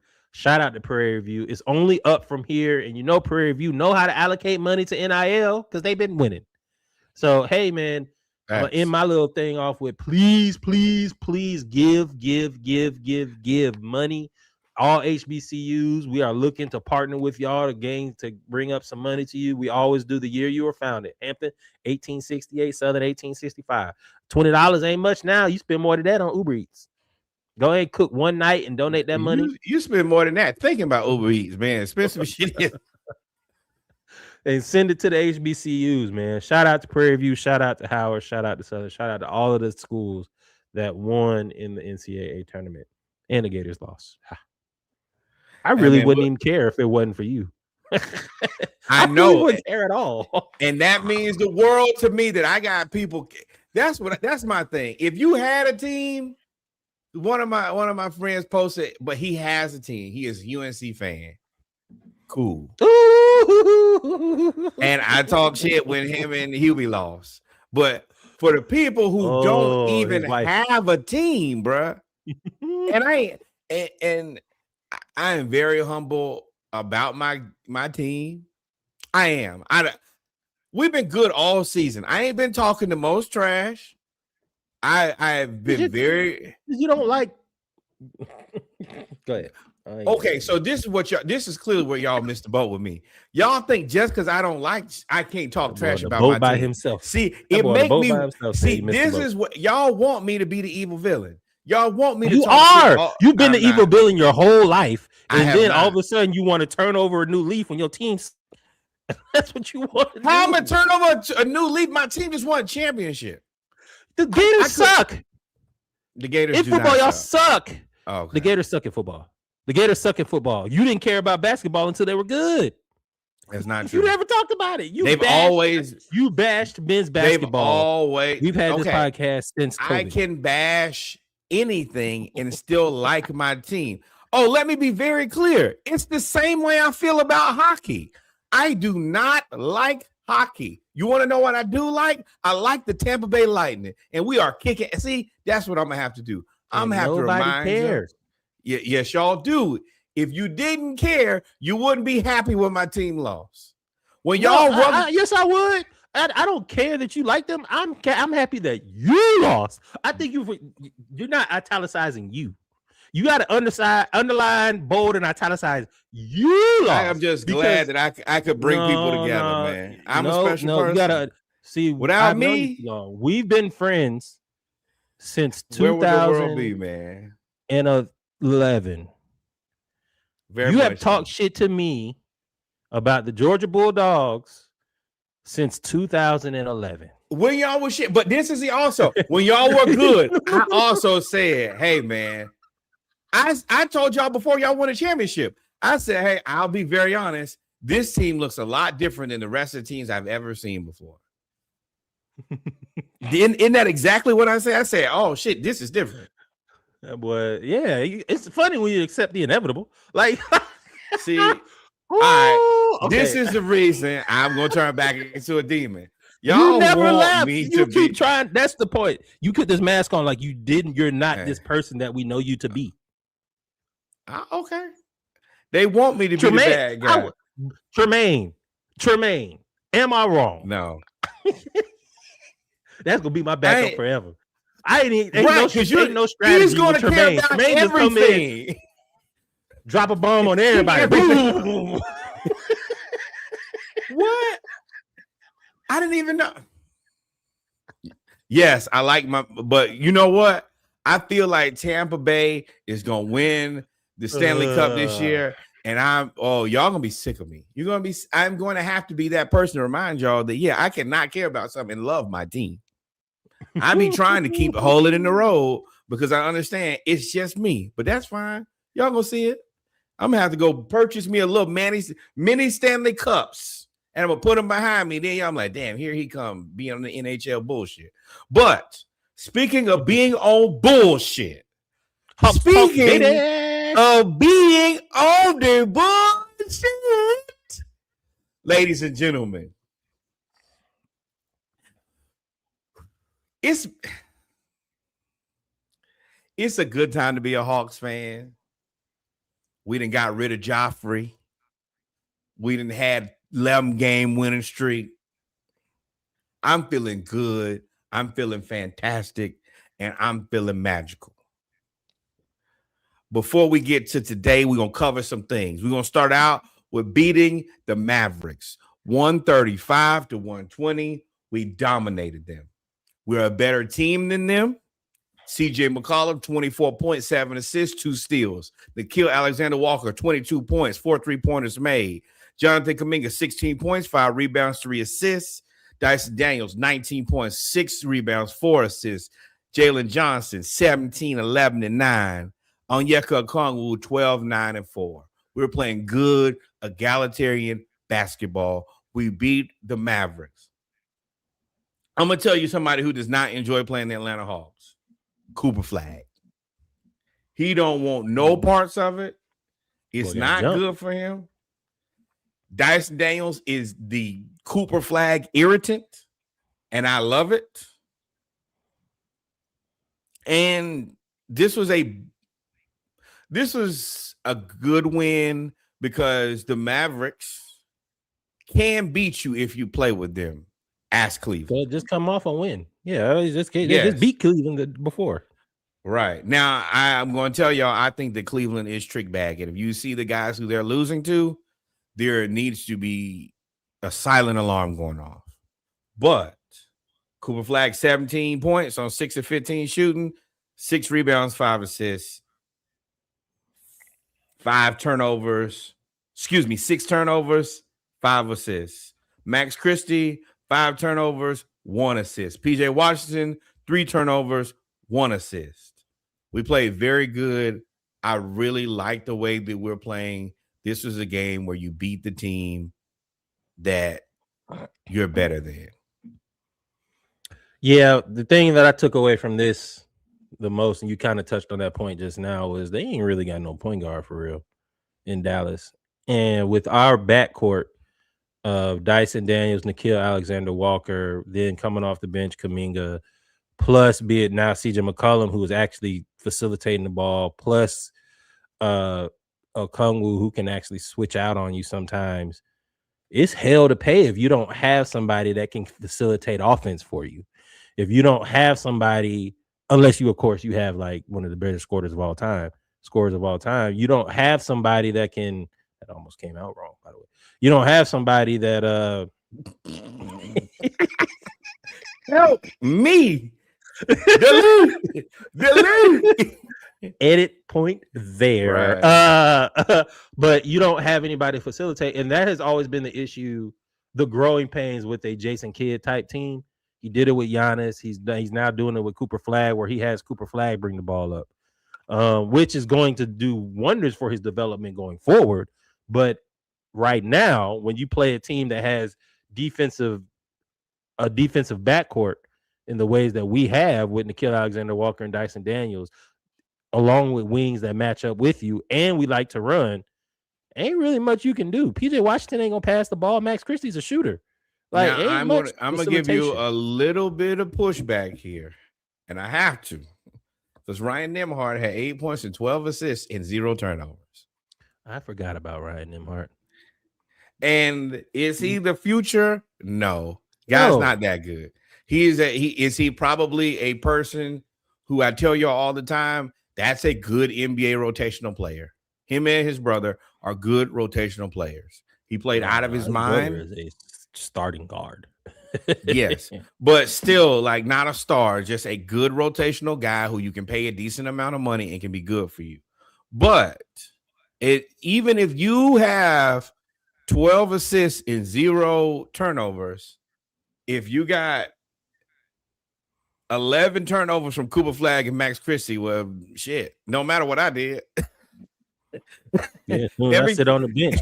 Every time he went to the bench, we went up by with a 10-0. Right. Well, everything that you did just gets cooked. And then we're not turning the ball over because we have been a very good, responsible team with the ball. I think that Jalen Johnson led the team in turnovers with 4, but he had 9 assists. That's still a 2-to-1 ratio for a power forward. That's all you can ask for. It's just, this is a win that we're supposed to get against a team who is figuring it out. But when Cooper Flagg wants to be Cooper Flagg, he still has that opportunity. We're gonna move on and go here. Got a lot to say here, boy, because I watched this game. I have a lot less to say here. Rockets beat us 117-95. The Rockets are a better team than us. This was probably the most difficult team that we've played in this little run, basically since post All-Star. They're a better team with better stars. I wish we had shown up better, but at the end of the day, cut your losses, go home. They better than us. I would like to have a better showing, but a loss at the end of the day is a loss. And especially at where the standings is, and we'll get there in a second. If you lose by 30 or you lose by 1, either way, you lost. It's what happens after you lose for me. This was a bad game, though. It was not fun to watch. It was Okongwu 6 points, 8 rebounds. Jalen 14 points, 5 rebounds. CJ 17 points, 2 assists. Nickeil 21 points. He kind of got it going, but 4 rebounds, 4 assists. And then Ricochet did have a very solid game with 16 and 6. He has quietly been putting it together kind of behind the scenes in a way that I truly appreciate. But we just got our ass cut. It's life. Flush it. No, it's not life. So for me, watching this game, I watched it from beginning to end. We came out. The Rockets were playing good, but we were playing well. I think I even put in a group. I was like, yo, this is like the first, what is it, 12 minutes a quarter? The first 10 minutes of the game, I was like, this is high-level basketball. We were playing well. We were dishing. We were playing well. And Sengun was doing what Sengun does because he's taller, but we were running him out of the gym. He was tired. And then what frustrated me, and I put it in the group, and I think I put it in our group, Dyson Daniels had his, I ain't going to say it's his worst game. It's close. The worst type of game that he has. 3 points, 3 rebounds, 1 assist, 2 turnovers, 2 steals. He gets extremely, extremely timid. There was a fast break where we had a chance. First off, Okongwu, the whole game we were off. Outside of that 10 minutes, it's like we were kind of smelling ourselves a little bit. Okongwu got a steal, lollygagging down to go dunk the ball. Reed Shepherd sprints 75 feet across the court and blocks his shot. That energizes the Rockets, and I think the game was relatively close at that point. It was in the first quarter. We had a bunch of turnovers or fumbled passes or just terrible execution of fast breaks and of half court offense, all led, and I'm not trying to pile on, but all led by Dyson Daniels. Dyson Daniels messed up like 2 or 3 3-on-1 fast breaks where he just wouldn't shoot. And I'm not talking about shooting from the three. He'd be at the rim. CJ McCollum did it a couple times. You're at the rim to lay the ball up, and then you pass it out to Mo or somebody to take a contested corner three, but you're at the rim, and the Rockets don't have any shot blocking. That is one thing they don't have. Even when Clint Capella was there, Clint Capella, his best years are behind him. Yes, he's tall. He does still get rebounds. He gets a lot of rebounds, but you can manipulate him because he does not leave. No, I like that. I like that. Well, keep that thing loaded, man. You don't know when he might have to pull out the chopper. Well, he's on Houston now. So, but it's we played, and I said it, and I ain't gonna say the word, but we played scared. We played scared. Dyson was scared to shoot. CJ was. It was like they had Wemby at the rim or Rudy Gobert, but there was just nobody there. And once that happened, and Dyson would drive into Sengun would just stay there, and he wouldn't go around him or nothing. He'd dribble out to the 3-point line, and then Sengun just stand at the dotted line. Be like, all right, well, now what you gonna do? And it was like, come on, man. Like, we didn't put any pressure on them, especially the third quarter. The third quarter was so bad. I think we got outscored by 17. Let me tell y'all, we lost by 22. We cut it down to 22. We were all down by 34 at one point. And Reed Sheppard. That be my bigger issue is the 39-point third quarter. Those are Joffrey quarters for y'all who know. Giving up 30 points gets you smoked. Giving up damn near 40 points gets you embarrassed. And that's what happens when you give up 35 and 39 in the first and the third. Well, KD got hot, but for the Rockets have figured something out. And Ime Udoka, as good as a coach as he's known to be, is very stubborn. He does not change a lot of things. He came in, and since they've started Reed Sheppard at the 1, I think they're like 9-1 or maybe 10-2, something like that. Or they lost tonight, so maybe 10-3. But they're like really, really good with Reed Sheppard. And he, first of all, I didn't realize he was like 6'3", but he shoots so well that it opens up the floor. And now you don't have to have not Sengun. You don't have to have Amen Thompson. Amen Thompson was just running around. He was just everywhere. He was what Dyson did against the Warriors, which we'll get to. He was just for everywhere. the most part. You need to double Sengun because he's so good as a passer and a scorer. You need to double Kevin Durant because he's arguably the greatest scorer of all time. So if you get behind on defense and they swing the ball 2 times, it's going to be in Reed's hand. Reed is going to shoot open shots. He is going to make them at a high clip. And that's the part that is tricky for them. Now, in the half court, it's a little different because they need somebody to kind of facilitate. But if they can get you behind and trying to get you to catch up, and the third pass is to Reed, he'll make it. He'll make it every damn time.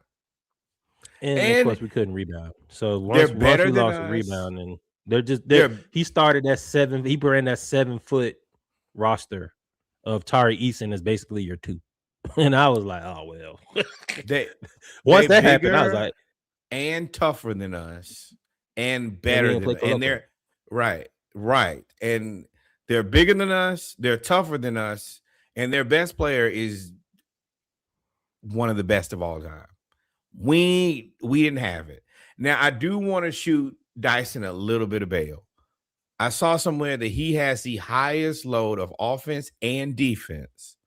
He has the 6th highest load in the NBA. And this is a guy who last year was just like, hey, I need you to be a defensive stopper. Now I need you to be a offensive facilitator and still be that level of defender. And he's only 20-something years old. He's going to be shooting layups.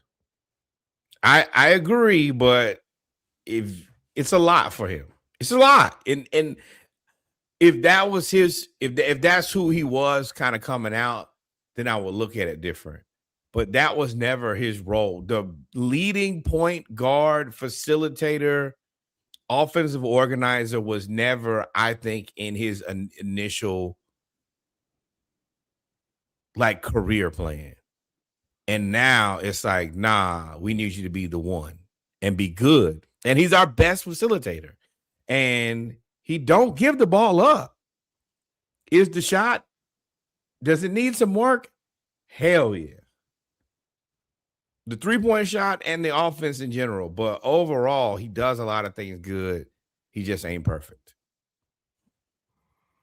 But like I said, that's cool. The motherfucker didn't shoot the free throws and messed up. I watched the game. I don't think you watched it. I watched it. I did. I went back and second. And the mother, I was like, bruh, if you had just went everything he did against the Warriors, he could have done against Houston. Everything. I think he's figuring it out. And I think that the shot is bad, but he is also understand. He's not Draymond. You can't turn your back on Dyson Daniels because he has enough speed and athleticism that if you do that, he would just go try to dunk on you or get to the bucket. And I think that that's one of the things where, you know, Quinn has to say, hey, just go to the hoop. You're the size of a small forward. Just try it and shoot the free throws. But overall, we're going to lose this game probably anyway. We were due for a loss anyway. So to me, flush it. Then we come back and we beat Golden State 126-110. We cut their ass the entire game. They did not have Steph. They did not have basically anybody that mattered. Their starting lineup was Draymond, Santos, who most of y'all never heard of, Quentin Post, who y'all never heard of, DeAnthony Melton, who actually played really good coming off the ACL, and Pods, who I think is a scam.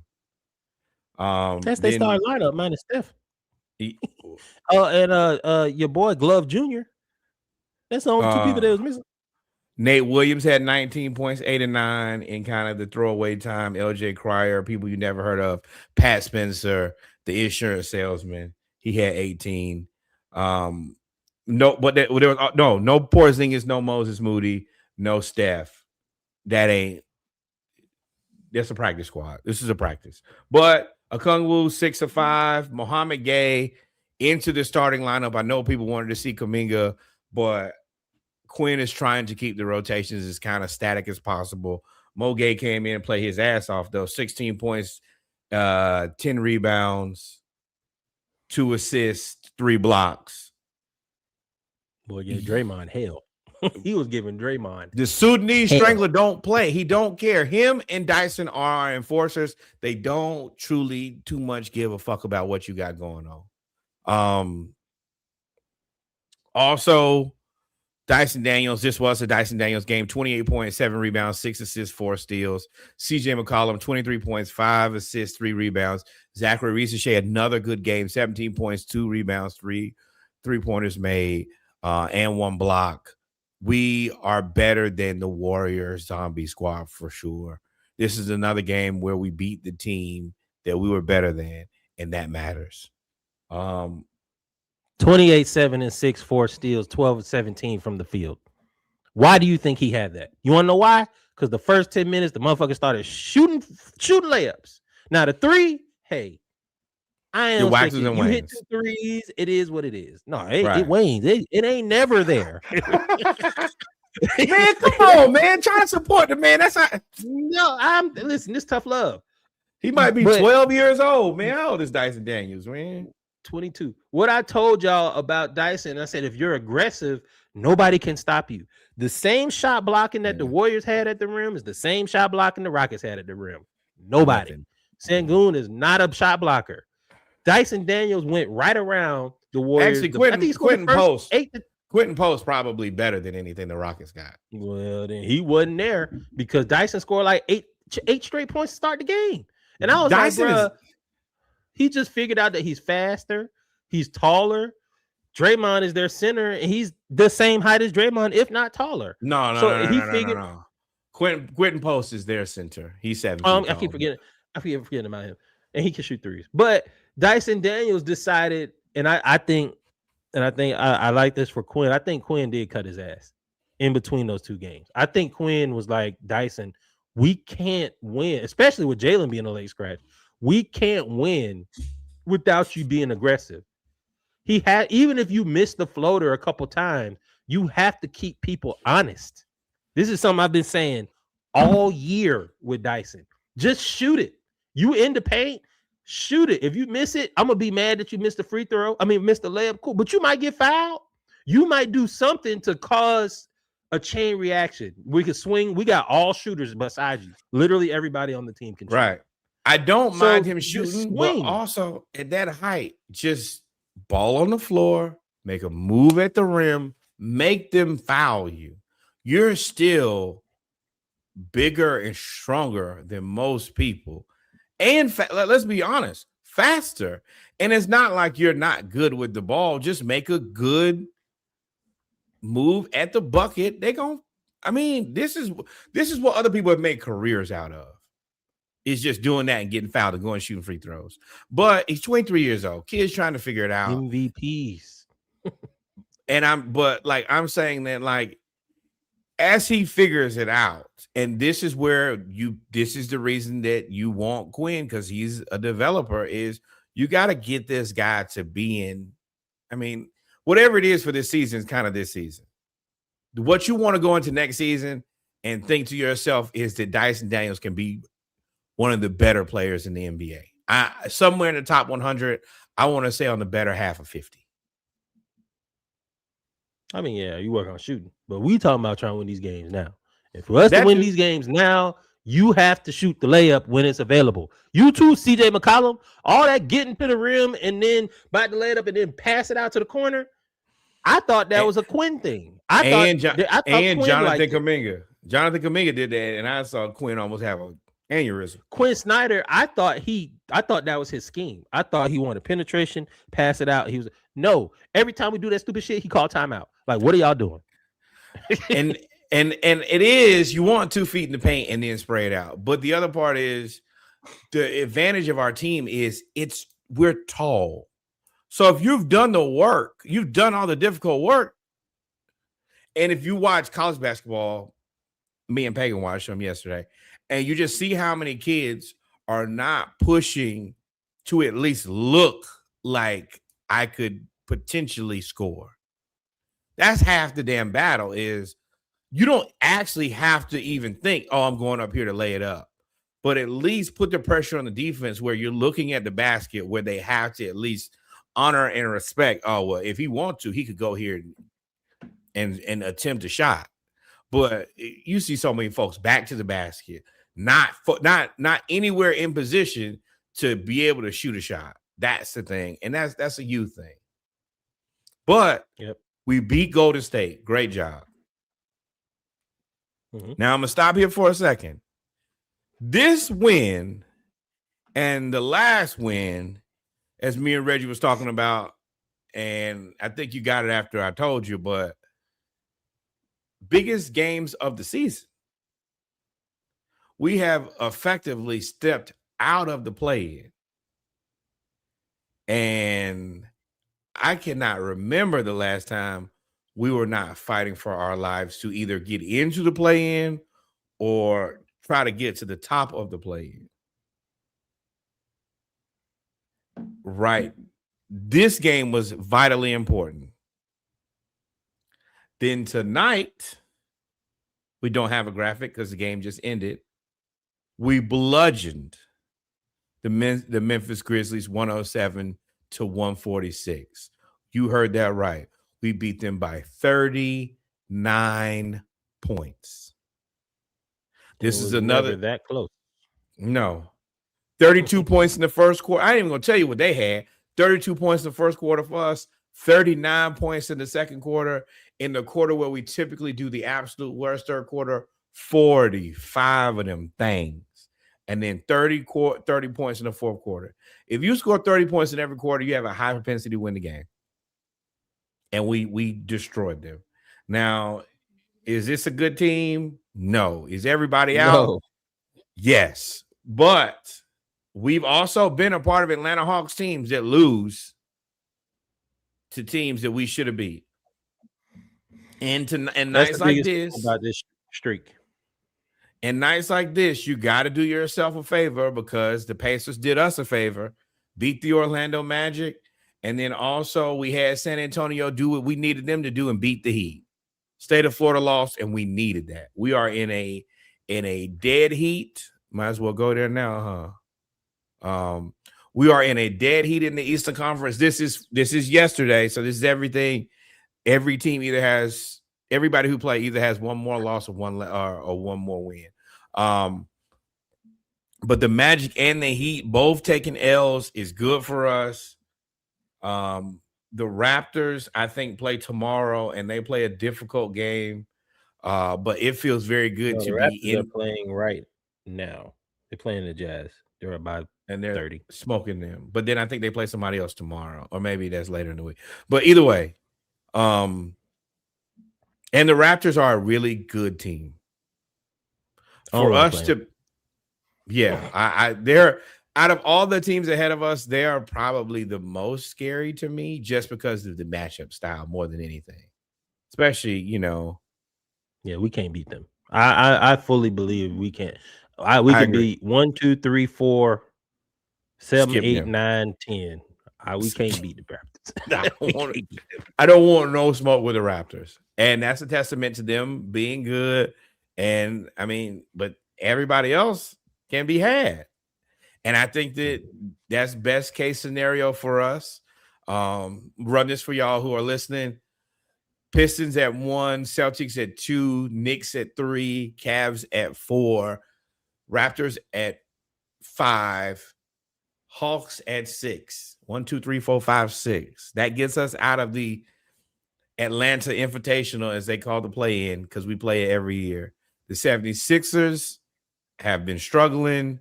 The Magic, they don't seem to be getting along the greatest and figuring it out. The Heat don't have enough offense. And the Hornets just did not do themselves any favors early in the season. But whoever gets them is going to get a headache. Out of all, playing actually would be fun. It's going to be fun, number one. And whoever, I think the Hornets probably can win 2 games and get into the playoffs. And Pistons, y'all probably don't want to play the Hornets because they can score a bunch of points. And y'all can't. Well, they don't like each other. They don't like each other. They fought. I wouldn't want to play them because they're going to be motivated. And Cade is out with a collapsed lung. So even when he comes back, indefinitely, I think he comes back before the playoffs.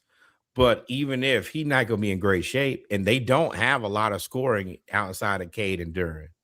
Everybody There's only else, 11 games left in the season. So he comes back from a collapsed lung in 2 weeks. That would be fantastic because they play every other game. That's what I saw for the prognosis. But he's not gonna be in shape because he hasn't played basketball. You can't run. So yeah, if you don't run for 2 or 3 weeks, you're gonna have to find your win. And you don't want to find your win against Brandon Miller, LaMelo Ball, Juan Canepo. That is the worst place. Because you want to know where you find your win? Chasing them around the court. That's what you're going to do. And Khan is going to make them shots, and LaMelo is going to be Pistol Pete Maravich Jr., and you're going to be like, I am frustrated. And then Brandon Miller going to dunk on you. Right. Yeah, but I think the Pistons are built to weather the storm because they rely on defense so well. But this is interesting from a seeding standpoint. I would like for the Hawks to stay out the play-in and stay at 6. I don't really want to go to 5. I mean, I think we could beat Cleveland, but because Cleveland doesn't have the depth that we have. But I think we match up pretty well with the Knicks more than we do Cleveland because Cleveland's taller. The Knicks do have Cat, but Cat don't play in the paint. And then Mitchell Robinson can't do nothing outside the paint. 1 second. I agree with you mostly, but Cleveland cannot be trusted. They are not playing good basketball. They're skating along. And I told y'all, I think they're a scam. I feel very confident that they are a scam. And the reason I think they are a scam is you lost to the Mavericks, you lost to Orlando, you lost to Boston. You were in a dogfight against the Pelicans. You only beat the Pelicans by 5 points. You only beat the Bulls by 5 points. You only beat the Bucks by 7 points. That's not winning basketball. This is not the highest payroll in the NBA. These last 4 games are wins in the winning column. They are losses. Big losses. You're supposed to beat the hell out of the Pelicans. You're supposed to beat the hell out of the Bulls. And you're supposed to beat the sure as hell supposed to beat the hell out of the Bucks with no Giannis. You having to play your starters deep minutes against these bad teams, I think that says a lot. And the best part is you combat height with muscle. Zion had his way against the Cavaliers. Right, but this is the thing. Like, the worst wins are the trick bag wins where you believe, oh, well, we're winning games, so we're good. These last 4 games are terrible against terrible teams. Now, sure, you get credit for, all right, we beat the team in front of us. Not convincingly. Knicks in the same thing, but I believe in the Knicks a little bit more. I think they're tomato for me. The Knicks. But let me tell you, Cavs, if y'all get the Raptors. Yes, it's a rough day for you. Anybody get the Raptors. The Raptors match up with everybody. They gonna get somebody fired. Because as I think that we could beat the Cavs, I feel very confident in the Raptors. And if y'all lose to the Raptors with the highest payroll in the NBA, fired. Multiple. Speaking of fired, the play-in tournament is going to look good. The 76ers are cool. This is where I was talking about earlier when I said Orlando lost to the Pacers. Mosley. I told y'all a long time ago. Matter of fact, I said it on this show. I was like, bro, he going to get fired. They was like, no, he was coach of the year or coach of whatever. I said, bro, he's going to get fired. Paolo don't like him. And that came out. Paolo don't like nobody on that team, what it seemed like. And then now they're losing. So you couldn't fire him before because he was winning. We've seen this before. I think it was it the Hawks coach who went to the Bucks and they fired him to get Budenholzer. Like you see over the it, last 10. That's not how you want to go into the playoffs. Into the playoffs. You were in the 5 seed. They were picking you to be a top 4 seed this year. And you are now in danger of getting to the 10 seed, which is one and done, which means you would have to play Charlotte. Yeah, the Magic. I think the Magic biggest thing is that Desmond Bane trade is going to haunt them because it's so many picks, and they kind of got hit with the same thing that we got hit with when we went to the Eastern Conference Finals, where it's the immediate expectation is next season y'all got to be substantially better, and you might not be, and that's what kind of has happened to them. Is the Pacers have been out of it. So you expected them to be better than the Pacers, and then Jason Tatum is out of on the Celtics. So you just expected the Celtics to fall, kind of shoot a bell. You got to shoot bell. I think it's the first time somebody came back that fast from Achilles. I don't care about Jason Tatum. It's what Jaylen Brown has done in the meantime. No, I predicted the Celtics to be in the play-in, not to be the number 2 team in the East with nobody. Jaylen Brown is the MVP of this season. I don't care what award y'all give to anybody else. There is nobody that's more valuable to a team than Jaylen Brown to the Boston Celtics. Yeah, I agree, but that's not what the award is anymore. The award is the best player on the best team. So that's how it's always going to go. He is the second best player on the second best team in the East with nobody else. Everybody else is playing with somebody else who's really good. Who's damn near like a world beater. Everybody else has a world beater. And Jaylen Brown has Derek White. Don't matter. You also said he has the best coach in the league too, right? I mean, after this season, hell yeah. I don't know. I got to give credit to somebody. I don't know who it is, but whatever it is over there, it's something. But either way, I tell you, it's Brad Stevens. But yeah, it's gonna shout out to getting out of the way for black people, Brad Stevens. But it's SGA. I mean, it's gonna be SGA or your man Luka, because the West is crazy right now.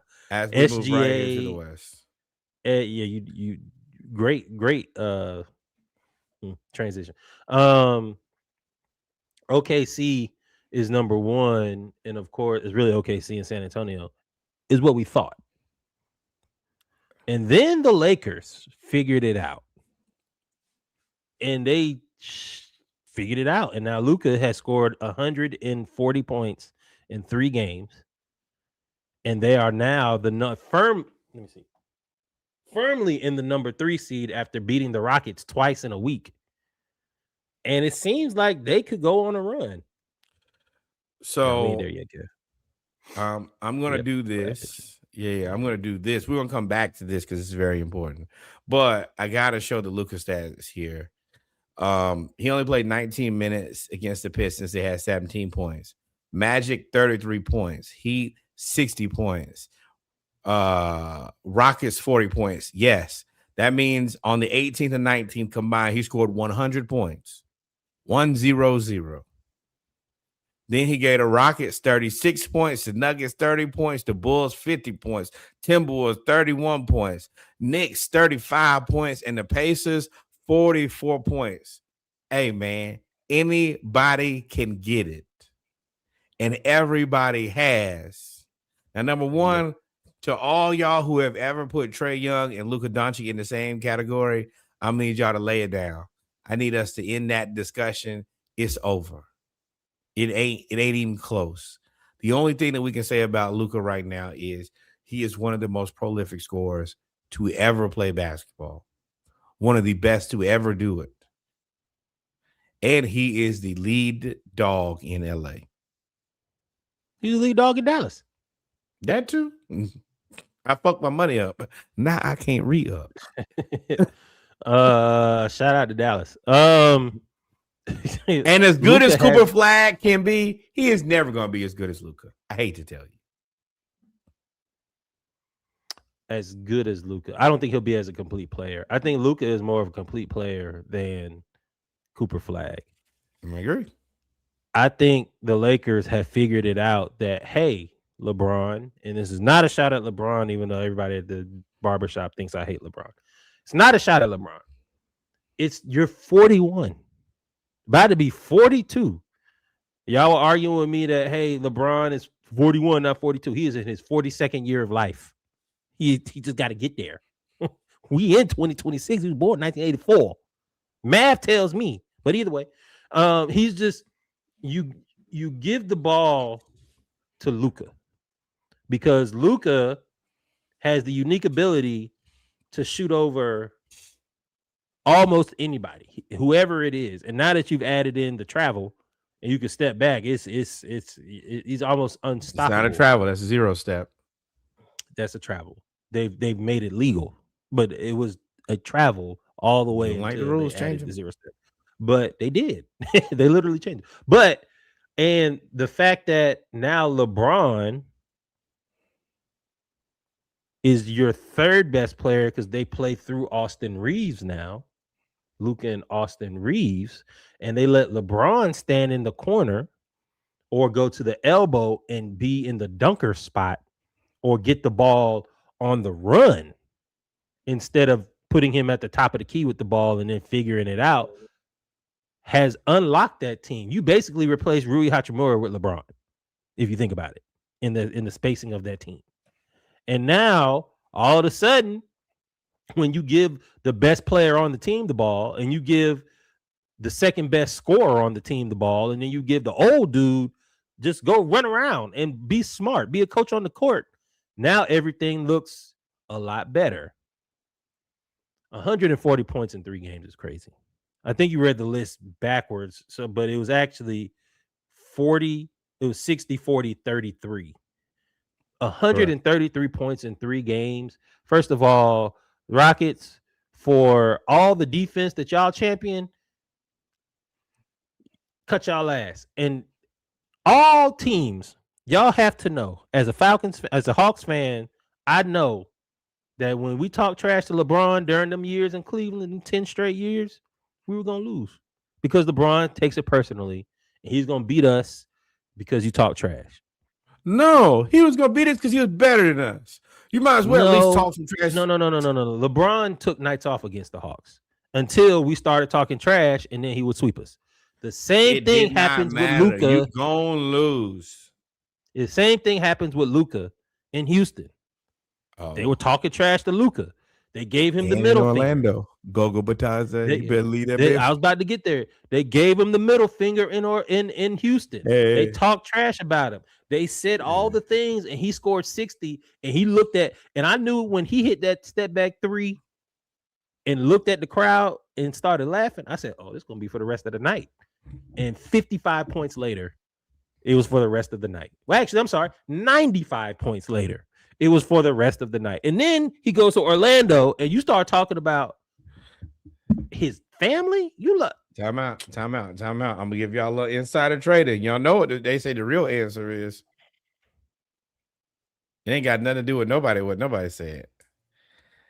They say they said since his old lady asked for that divorce, he been torturing people. He said they say his old lady asked for a divorce and moved back to Slovenia, I think.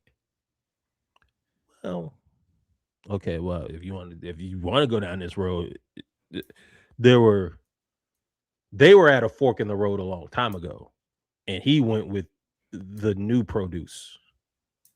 So the old produce, he'd have had trouble with women in his life because remember him and his mom was on the outs for a long time. Well, yeah, she tried to. Yeah, you be out too.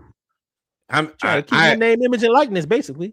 I'm not saying that he's wrong, but I'm saying there is an unfortunate string of events, and it seems like this time he's been able to channel his anger into destroying his opponents. So y'all, I don't know if it's about anger. I think it's focus. I think he was going through this the whole year. He went through this the whole year, and then it finally got finalized. She moved back, and boom, 135 points later. They in the third seed. Hey, Batadze, let me tell you one thing you better do from now on. Shut the fuck up. Boy, you better be glad Luka liked the smoking drink. Because if he was in shape, he would have dunked on you. Nah, that's another thing. That's another thing. If y'all looked, they have done the before and after. When he got to LA, what he looked like, and what he looks like now is completely different. Fair. He's not athletic. Like he was dunking his rookie year. He's dunking on people. Yeah. But I mean, if you look back at that group of people, all of those guys have they've lost a step. Same thing we say about Trey. Same thing we say about John. They ain't got that same burst that they have.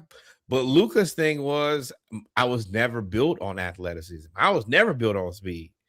And now I have the experience and wisdom. And I mean, the referees I'm the man, so I get the Jordan calls. You combine all of that, and I don't have to be as fast and jump as high. And then you have LeBron, and you can throw the ball to him whenever you need to. And Luka has wild talent and has also went to the finals with Kyrie, right? Went to the finals with Kyrie? Yes, correct. And then he went and now I ain't gonna say he decided to go to LA. Shout out to you, Dallas, and then got traded to LeBron.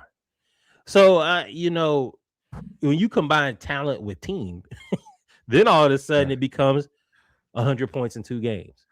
But I don't want this to get lost. I still think the Lakers are a scam. I think that they're a better scam now, but I still don't think that they want to see OKC or San Antonio. Now, what Who wants to see OKC or San Antonio? Correct. So this is where the LeBron situation, the LeBron situation for this season is relatively easy. Is all right. I'm going to defer to the young guys and let them flourish. That's one thing. The next season, max contract. See, there you go. What I tell y'all, it's not just it's about the money. You're gonna have to now get paid like right now. You're getting paid number one money, number two money. So it's fine. You stealing right now. You third option, number one money. Next year, you're gonna have to take a substantial pay drop if you want to stay here. Oh yeah, I mean, yeah, and he already said he wants max money, so I don't know where he could go other than like Portland. But I don't. They ain't got no planes for him to go to Portland. I know I was being facetious. I was being facetious. I know he's going to two places. He's no, I don't know. Maybe that is the answer, especially if the Cavs get put out by the Raptors. But I don't think that's spend the money for one. If you have a chance, you have the chance to convince LeBron to do it again in Cleveland because you already have James Harden. Now you're gonna have to trade because you have to do a signing trade because you don't have the money to pay. You have to trade somebody. You can't pay all of them unless LeBron pay for $10 million. So this is my clarification. Evan Mobley, James Harden, Spider Mitchell, 42, LeBron James, 45, Jared Allen. 106. Who are you trading? Evan Mobley. You can't. He's the best. You can't trade Mobley. He's the youngest one. He's the only thing. Well, he's not Cleveland. LeBron, you're a Laker or a Clipper, one or the other. So you're gonna be at LA. Warrior. He could be a Warrior. He could be a Warrior. But yeah, Cleveland just doesn't work because right. So if you're in LA, you gotta take $30 million. I think it's probably your best play. I mean, there's only two places I had: LA or Cleveland. There's nowhere else for you to go. Warriors. I don't think the Warriors. What? You trade? I mean, he would have to trade Jimmy Butler and Moses Moody. That might make the Lakers better. And that does nothing for. I mean, whatever. I ain't about to try to speculate on what LeBron gonna do because we don't know what LeBron is gonna do. But the Lakers are pretty good. The Western Conference, I don't even talk about the top two teams, even though OKC is now getting Jalen Williams back after 5 weeks, fully rested off a hamstring. And just enough time. Hold on. Yep. And just enough time to get into playoff shape. That is yes. Now the Spurs, as good as they are, they have looked human. They went, and even though they've been like 9-1, 10-1. For a while, for like the last 20 games, they looked almost unstoppable. They had like hiccups against the Knicks where they got blown out, but they are OKC and the Spurs have lost. Well, let's just be clear here. 10-1, right? Okay, OKC, the Spurs, and the Lakers have lost 2 games in the last 30 combined. Yes. Yeah. I mean, they're 3 teams, right. 2 losses. Yeah, I mean the Lakers playing out of their mind. OKC is who it is, and Big Vic is Big. And they're playing teams. They're playing teams. Like I feel how you want to about the Hawks. We ain't playing the level of talent that they're playing and winning. They are doing it convincingly. They're in the West. You ain't never gonna do that in the East until the East rest. Is better. Right. I mean, the West is fun. I mean, the East is fun though. Let's be everybody about the same.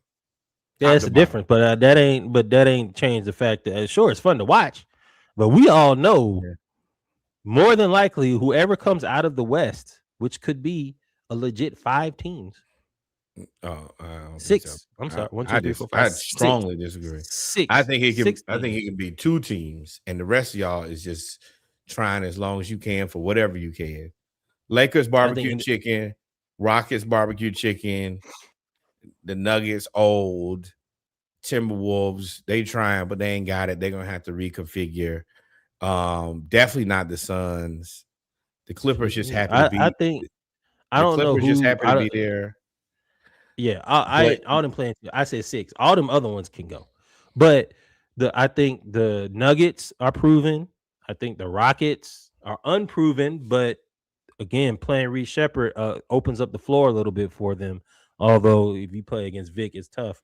And then the Timberwolves, I think, probably match up pretty well with OKC if Ant play, But now the Lakers, I mean, Luka's a wild card. Luka could go for 100, and then he could cry after the first quarter. And the issue is, as good as Luka can play, he's not going to outplay Victor Wembanyama. He's not going to outplay SGA. Well, they don't have a center, so they're not going to be able to. I mean, they got Jackson Hayes, so they're not going to be able to play. That's what the Lakers are able to do in this. They got DeAndre Capella. Oh yeah, okay. They can't really. I didn't mean it that way, but what I'm saying, I don't want to lose my point. What I'm saying is they're going to lose the center back. Gave that man Piñata treatment, yo. Yeah. That's your fault. That's his fault. You the one said they want me to play like Clint Capella. JJ said yes, and then all of a sudden they 9-1. Like, duh, bro, just be tall. We don't need to do nothing else. We got everybody else can shoot. We just need to be tall. But I don't think that nobody outside of maybe Minnesota and the Rockets. I'm sorry, Minnesota Rockets and Denver have a center. To be able to challenge OKC and Big Vic. Those are the only 3 teams that have centers that can stick with them in the paint, is what I was trying to get to. Go ahead. I don't believe in you dominating. He looked in the mirror and said, yo, bro, you're not that guy. DeAndre Ayton on realizing his role with the Lakers. First off, did you hear the fact that they said DeAndre Ayton has multiple personalities and not in a schizophrenic way, in a I make them up way? I believe it. Everything that is said about him, I believe. It's true. And I don't want this to be perceived in the wrong way, but I think he might have some type of disability. Disability? You know how when you in high school, you know who be in separate classes, and then we get out into the real world, and they just release him? Yes. I think that's why he's really good at basketball, because that's where his sliders go really up on basketball. But like Fernando Mendoza. Isn't that what y'all said in the group? Y'all said that in the group? I ain't said nothing about Fernando Mendoza because I just have learned to stay out of Indiana's business. But yeah, when it comes to Ayton, everything that I see, it doesn't make like the level of sense for me that I would have. But it's like he gets things later. He does look like he got a touch of the DS a little bit. Yeah. I think we all got it, but I think his is like everything kind of makes sense with the way that he lives and acts. Like the super juice you got to drink to be good, or sleeping on the air mattress, or I'm not Clint Capella, calling himself Joshua, or dominating. All of these names that you make up is wrong. But I think stupid is that tattoo. You got that tattoo, and then they start calling you Clint Capella. And you're not as good as Clint Capella. Clint Capella, I think Clint Capella was insulted by that, but I think that it gave Clint Capella the respect that I think that I have said that he's deserved for years. Well, I said Clint Capella a lot better than y'all think he is. Proven. I think it's showed that he had more respect than most people thought. I agree. Everybody else was like, hey, now. He's up, big dog. You not him. But I think that, like, I really do like Aiden as a back. Like he's a 2K monster. He has a full complement of offense and Travis Outlaw. You're correct. You're correct. But what I'm saying is he has a full complement of offense and defensive skills. He can literally do everything.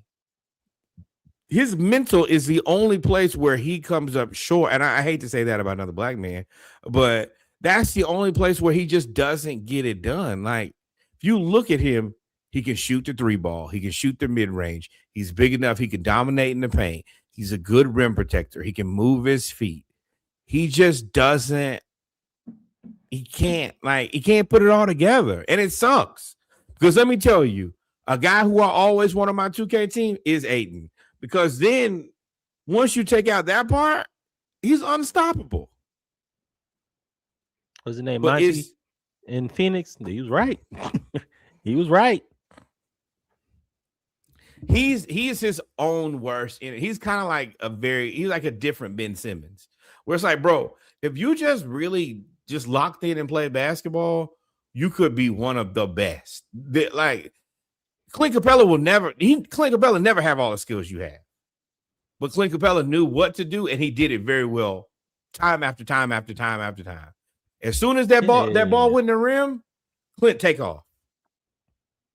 Aiden just doesn't. I don't know if it's the people around him, his personal identity, it's his ego, bro. And I do appreciate what Clint said. He said, bro, you got two of the best facilitators of all time. You need to lock in. And I think that if he ever did that, coming out of him. Right. If he ever did that, then he could. I think that there is a world where he's the second best player on the Lakers. I think that he's the second most skilled player at this point on the Lakers. He's more valuable than Austin Reeves. Ideally. I was like, okay, so let me clarify because I know that Reggie will clip that and I'll get jumped. Aiden's skill set, I can see the wheels turning now, brother. Aiden's skill set is valuable. His size, his ability, but Austin Reeves, when I don't have an ability, I find a way to influence the game, and that's the difference. I think if Aiden just focused on doing the difficult things, if he did all of the things that nobody else wants, if he was to be able to like do what Draymond does and say, I just do all the things that suck, then he'll be fine. He'll be a world beater. I mean, set good screens, rebound the ball. And that's the unfortunate part about him is it's just ego and mentality. It's not skill set. And that's the reason that it sucks to watch him play because you're like, bro, you got it. You just don't play like it. It'll be good next year for somebody else if they don't keep him. No matter, come be a backup center at the Hawks. If you're the Lakers, if you, the things that he said, he talks himself out of everything. Like, I don't think the Lakers should be considering not paying him because how are you going to find a guy that good? Isaiah Hartenstein, my bad. Yeah. Yeah. I was about to say it. I was like, shitting me. You get somebody that does. Bring your simple ass to Atlanta and try not to be Clint Capella, dog. I don't know, man. I just want to see him. I want to see him be good, but he just kicks his own ass, and I'm like, bro, I don't really care. I was always done at air mattress. Once that happened, I was like, oh, that air mattress story is one. Them screws is for the fuck loose. They stripped. Them screws stripped. Moving on. They ain't there no more. LeBron, in very surprising fashion, says that he is no longer interested in being an owner, nor is he interested in owning the Las Vegas NBA team.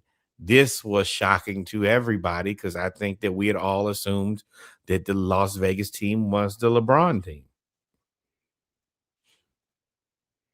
I said it in the reel that we released. I don't believe it. Oh, you can tell me all in the blue all you want to, bro. You tell me that now that you in the, and of course from, I don't know if it's conflict of interest or whatever, But I don't remember Tom Brady coming out when he was playing and saying, I'm about to buy the Oakland Raiders, or I'm about to buy into the ownership of the Las Vegas Raiders when they move. But it was widely considered like, hey, this is probably a move he's going to try to do. I look at it the same way. You can say, LeBron, you have lied to us before. And I think you will lie again? So many times. Yes. So many times, so many books. But it's like so many also, books. Always why tell the lie? Just be like, hey man, right now I'm focused on winning a championship. To come out and say I'm not interested at all, but also puts an end to negotiation. No.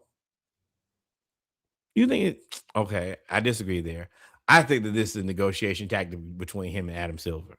I think that it makes because Las Vegas LeBrons is good for Adam Silver.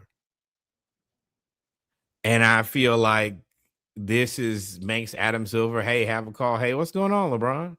And I mean, he also has this, I assume, victory tour, in the career thing he got going on. And I think it's a negotiation tactic and a good one, but I'm also surprised it came out of his mouth. I feel like that shook up the NBA a little bit quietly because I think we all thought it was earmarked for him. I don't believe it. You don't have to. What do you say? Show me. Show me you're not interested. That boy said, I'm from Missouri. Leave LA and go somewhere else that's not 3 hours away from Vegas. Go somewhere else. Show me that you don't care about Vegas. I don't believe you. Don't believe it. You think no, I can't say the new ownership and the way that he's kind of done the Lakers. Unless he's trying to like hold off and buy a football team, maybe that way he could be less. He ain't got that. And they're not doing that anymore. Have the whole thing. You could have ownership groups. That's how Magic got with the Commanders. But I mean, like you could have money. I mean, he's bought so many teams and increased the value of his brand so much, so that if he decided to buy a franchise, he could liquidate and not buy just 1 or 2%. He could buy a good amount of it. I think all the moves go for some type of ownership or something. Some franchise team. I hadn't considered football. It just didn't seem. I mean, it's valid. They're more valuable, but I feel like long term, I don't know. We'll see how this plays out. And this is the reason the NBA is a soap opera. Before we wrap, 2 questions. Shoot. Bryce, I don't know if this is true or not. So 3 questions. 1 question with a sub question and then a second question.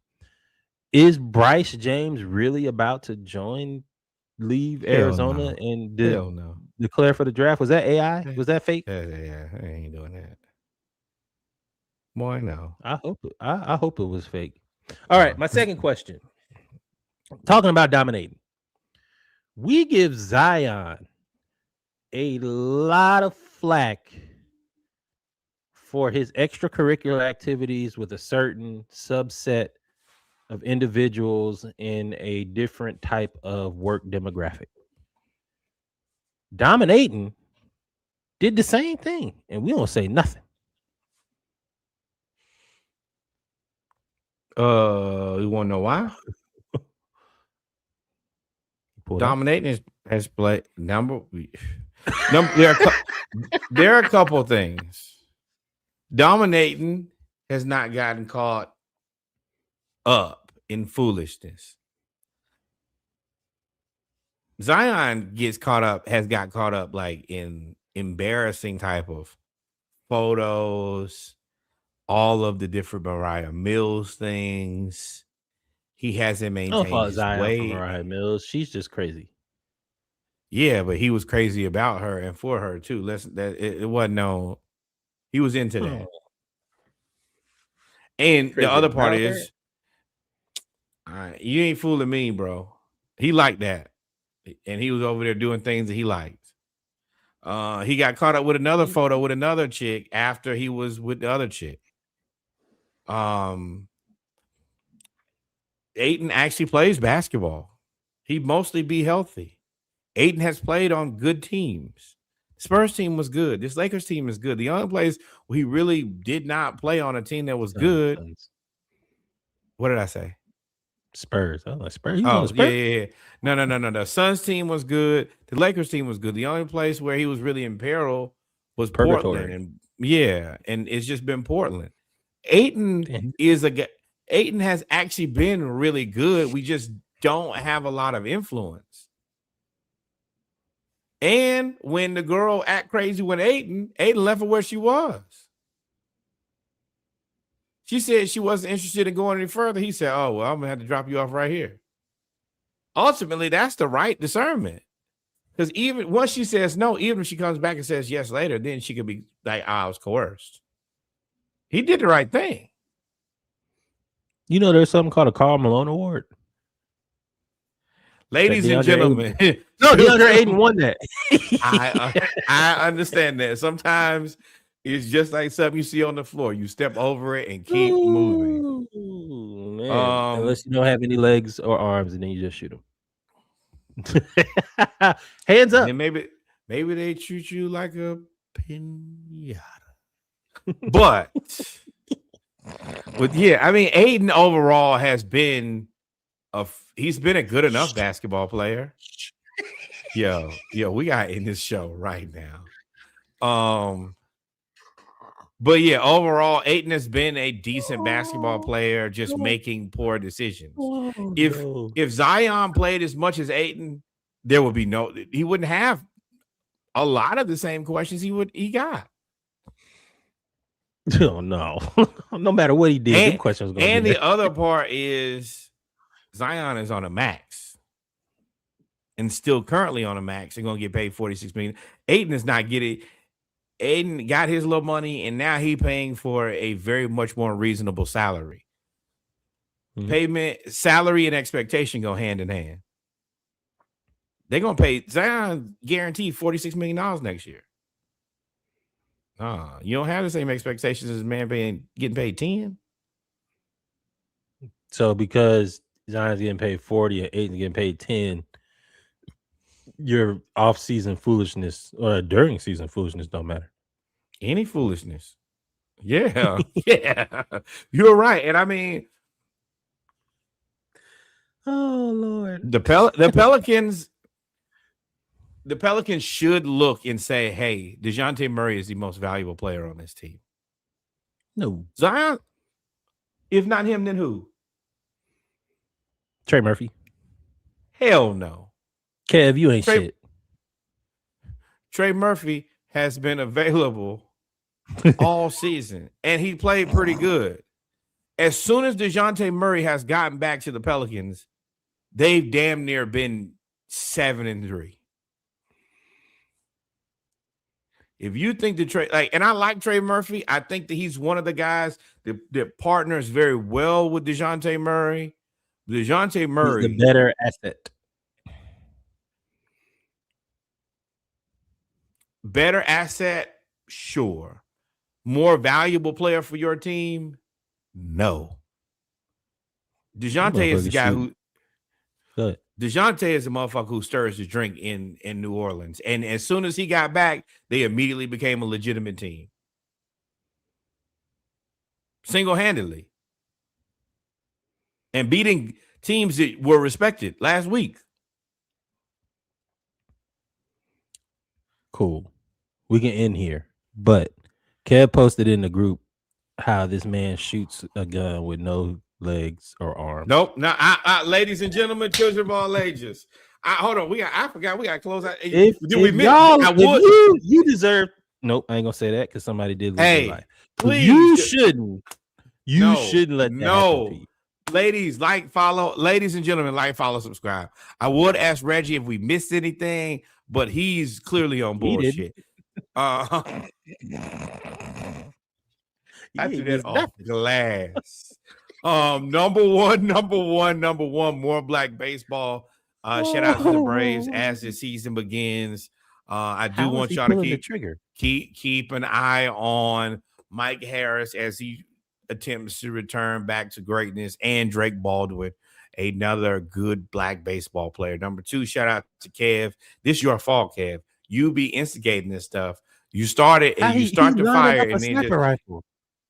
Hey, okay. Number three. The historically black college university you went to, your cousin went to, your auntie, the person used to laugh and kiki in the back of church, send some money over there. The historically black college university in your neighborhood, the one you go to for homecoming, step shows, to eat chicken, to drink beer, for the vibes, whatever it is, send some money over there. And then finally, the greatest learning institution in all the world, the one that gave me, Reggie, and Kevin degrees in clowning. Please send $18.68 on behalf of the year that we were born. I want to ask, is there anything else? But Reggie is doing his best to get us canceled. But he was armed. They said he was armed and unarmed at the same time. They said unarmed and dangerous.